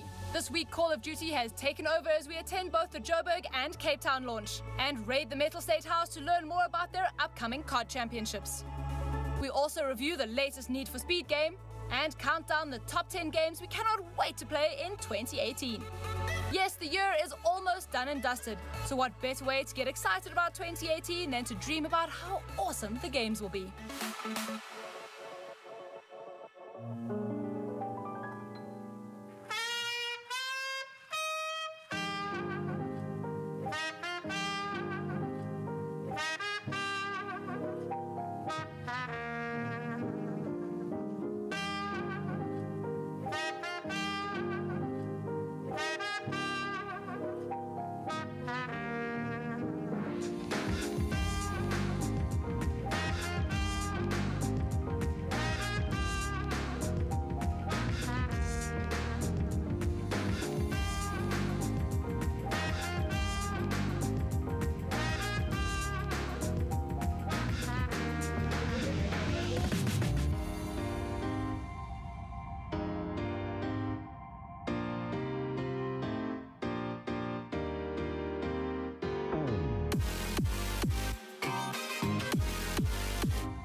So tell me, are you enjoying this new Call of Duty? Yeah, so far great. I didn't play a lot of the sort of newest ones that came out, but so far this one's been fantastic. Look, I come from the generation where I love Call of Duty 1 and 2, so for me this is like home again. The suits are great and stuff, but I prefer this. This is, you know, head and shoulders above that for me. Hi, I'm Craig, and you're watching Glitched.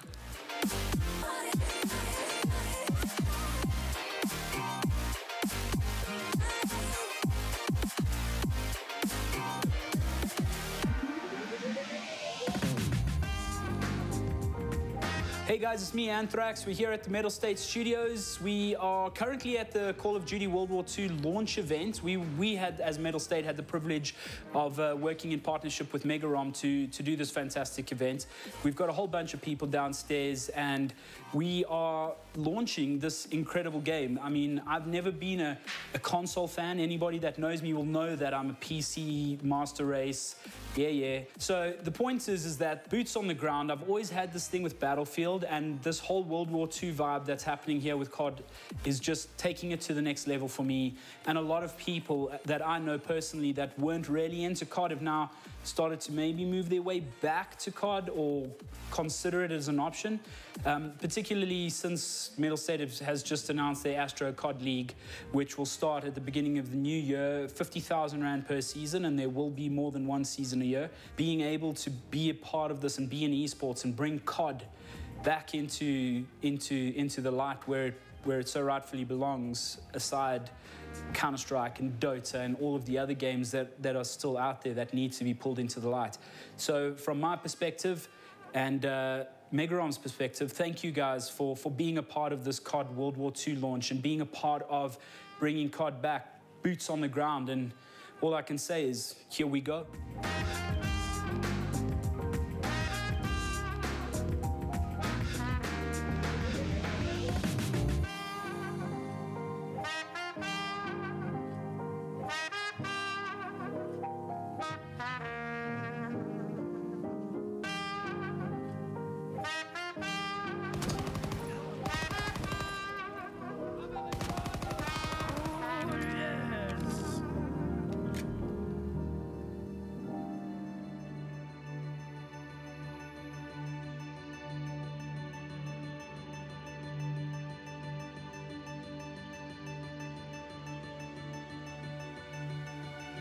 Hey, what is up everybody? My name's Nick Holden from ACGL, and while you might have seen what's going down in Joburg, in Cape Town we've also got a Call of Duty launch of our own. Today we've got 3 activities for everybody to be able to participate in. There's the one-on-one challenge, there's the firing range, and then of course we've got the free fall, as well as just some good Call of Duty action all around. We've got zombies, we've got free to play, and it's going to be fun. Jump inside.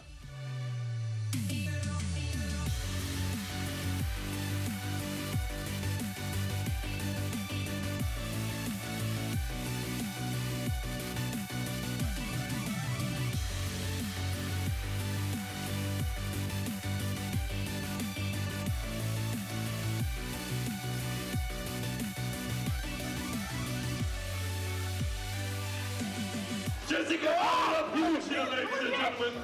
Dodging, ducking, and diving her way out of this one. Trying to get the reload in. Those shells are quite tricky at times.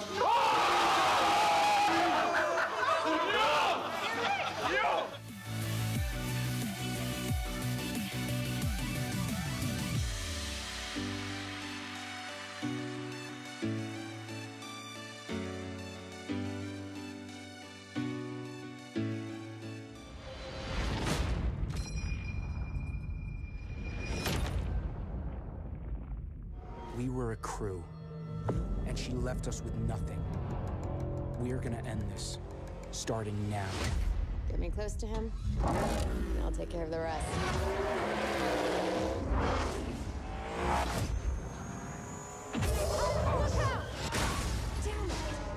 This guy does not want us touching his cargo. There's something much bigger going on here. Jump! Get down! To think that the Need for Speed series is 23 years old. You would think that after so many years, EA would have perfected the formula. But unfortunately, that is not the case here. Payback is a watered-down, uglier version of the 2015 reboot with very little going for it. Limited car customizations, a dull open world, and a story that gets cringy after the first 10 minutes due to poor dialogue on weak characters.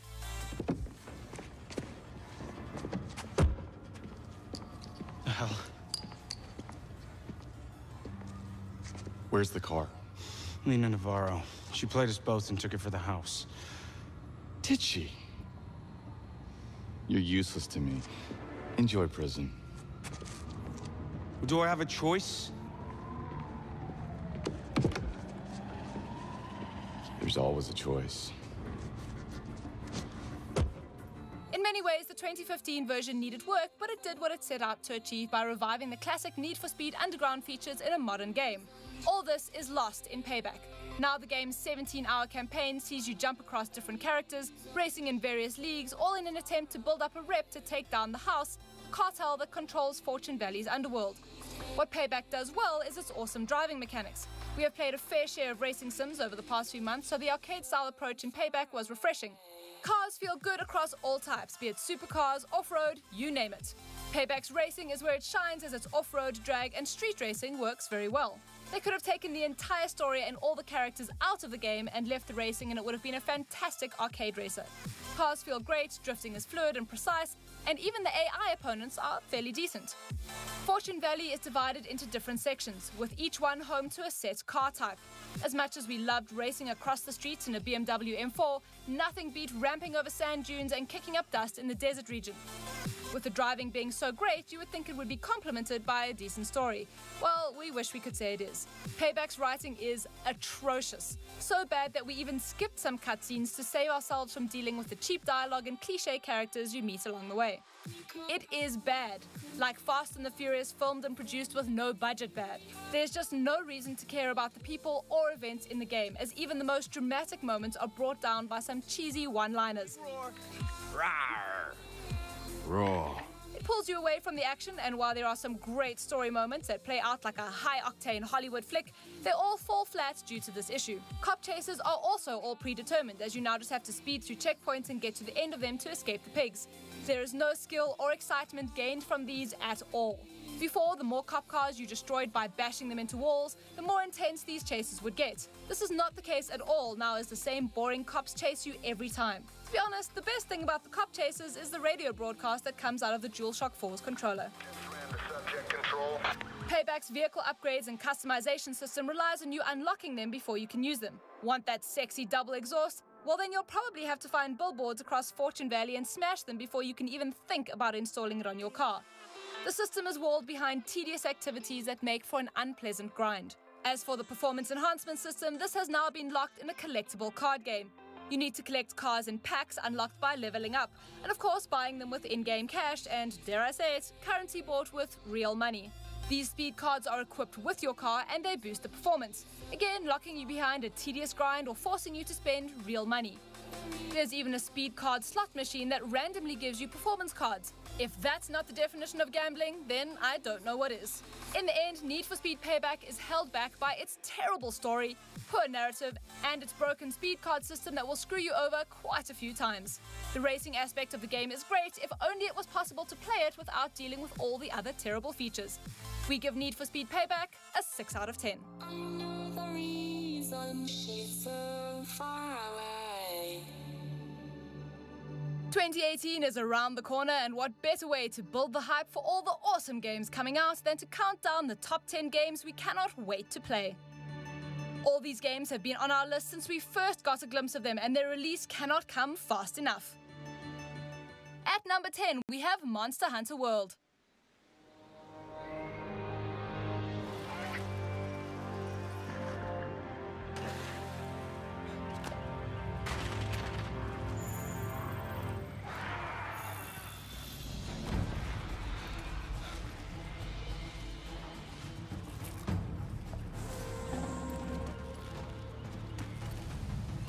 We cannot wait to team up with our friends, grab a massive sledgehammer, and hunt gigantic monsters as we use everything at our disposal to slay the biggest creatures we have ever seen in the series.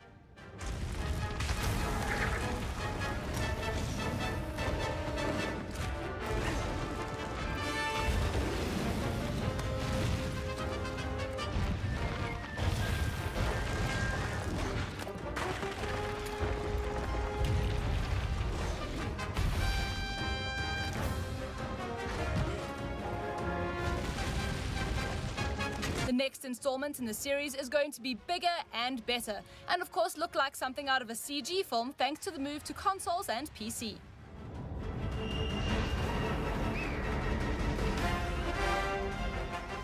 Sea of Thieves takes up our number 9 slot with its swashbuckling personality that will satisfy all your cravings to join the pirate's life.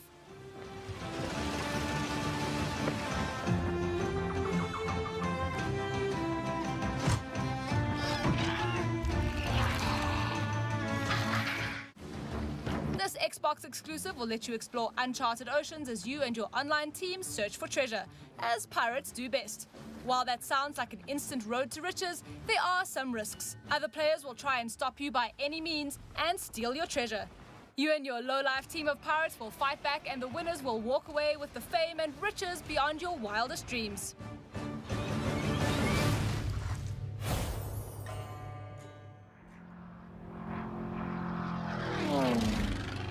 Switching between a plane, a boat, and a car at a press of a button sounds pretty cool, right? Well, The Crew 2 comes in at number 8, and it is just that. Racing across the entire United States of America has gotten even better in the sequel, thanks to its 3 modes of transport that can be accessed at any time.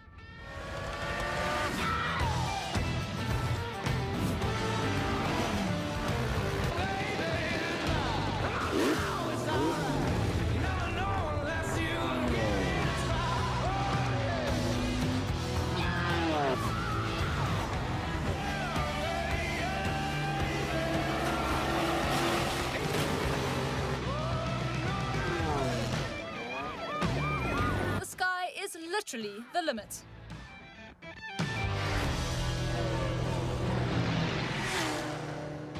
From what we have seen of Insomniac Games' latest open-world superhero game, we can say that we are pretty excited to get our hands on it. Coming in at number 7 is the upcoming Spider-Man. Get more backup. Wait!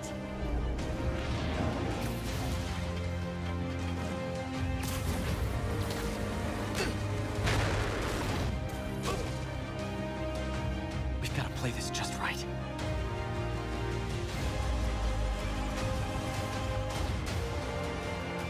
Peter Parker faces new challenges as he fights a mysterious threat to the people of New York City. This superhero action-adventure is surely not one to miss. Maybe the city needs our friend more than you think.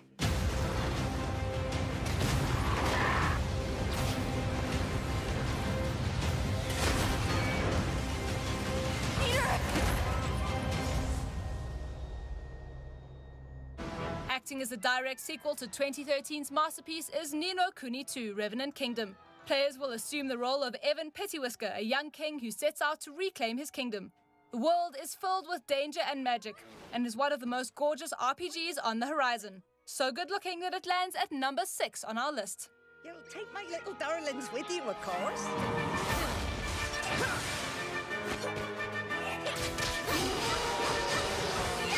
Kneel before the king of Ding Dong Down.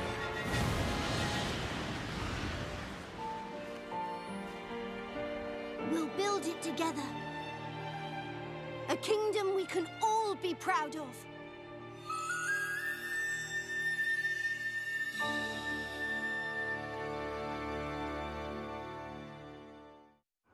We're gonna light it back up because this is far from over.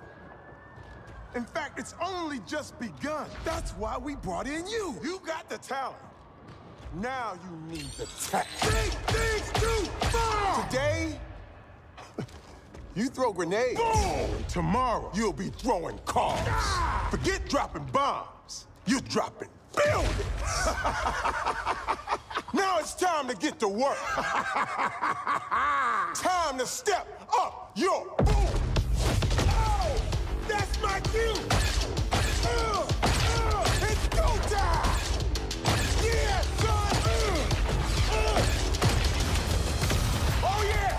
Welcome to the agency. The Xbox One X needs a game to show off its power, and we hope that answer is Crackdown 3. Coming in at number 5, this sandbox game is all about mayhem and destruction as the player can literally destroy everything.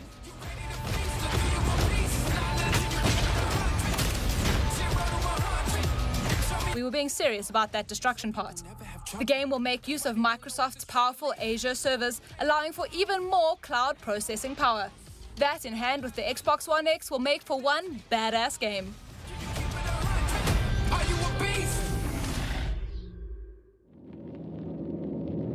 It's 1918 and the city of London has turned into a dead zone, with the city fighting the Black Plague and vampires roaming the streets. Vampire comes in at number 4. Taking on the role of Dr. Jonathan Reed, your job is to find a cure, fight supernatural beasts, and of course keep your thirst for blood at bay due to the fact that you too are a vampire.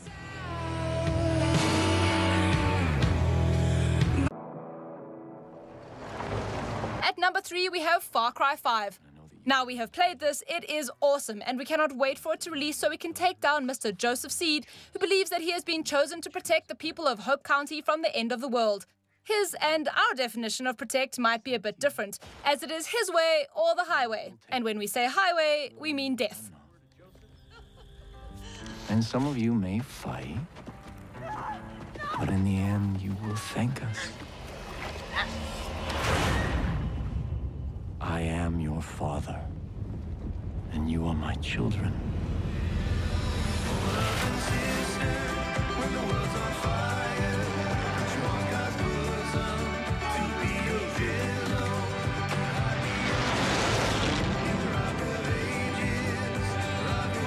Far Cry 5 will have all the open world goodness we love from the series. And don't forget the explosions, those glorious explosions.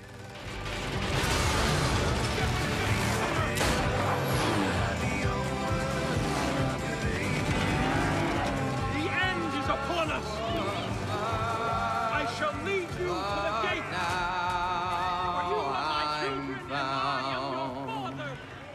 Was blind, but now I see.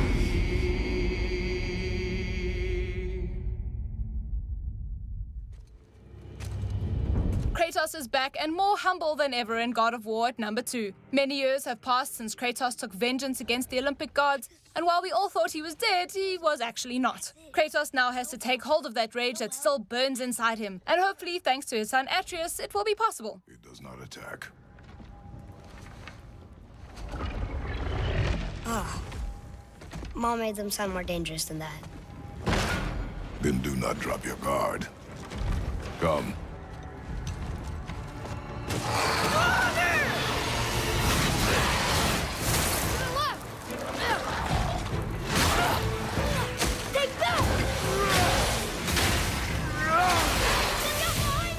Get back! Set in Norse mythology, the new God of War will be a refreshing step in a new direction that we cannot wait to experience. Help us!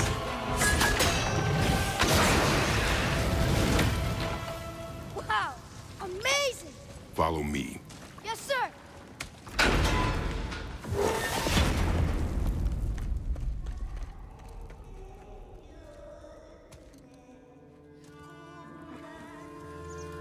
At our #1 spot is Red Dead Redemption 2. While little is known about the game's story and characters, we know it is going to be an awesome adventure. You got some money for me, boy? I seen your name in our ledger.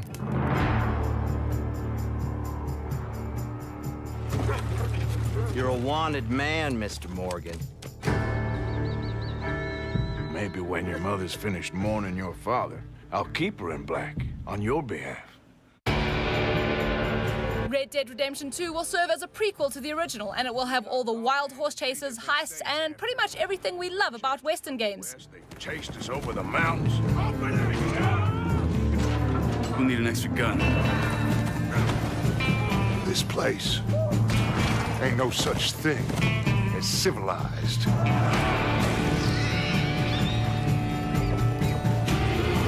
You're the only one of these fools that I trust. Where's our money? Do you have my bag? Always, Dutch. Product not yet rated. That's all from the team at Glitched, brought to you by MWeb Game Zone. Tune in next time for more gaming madness.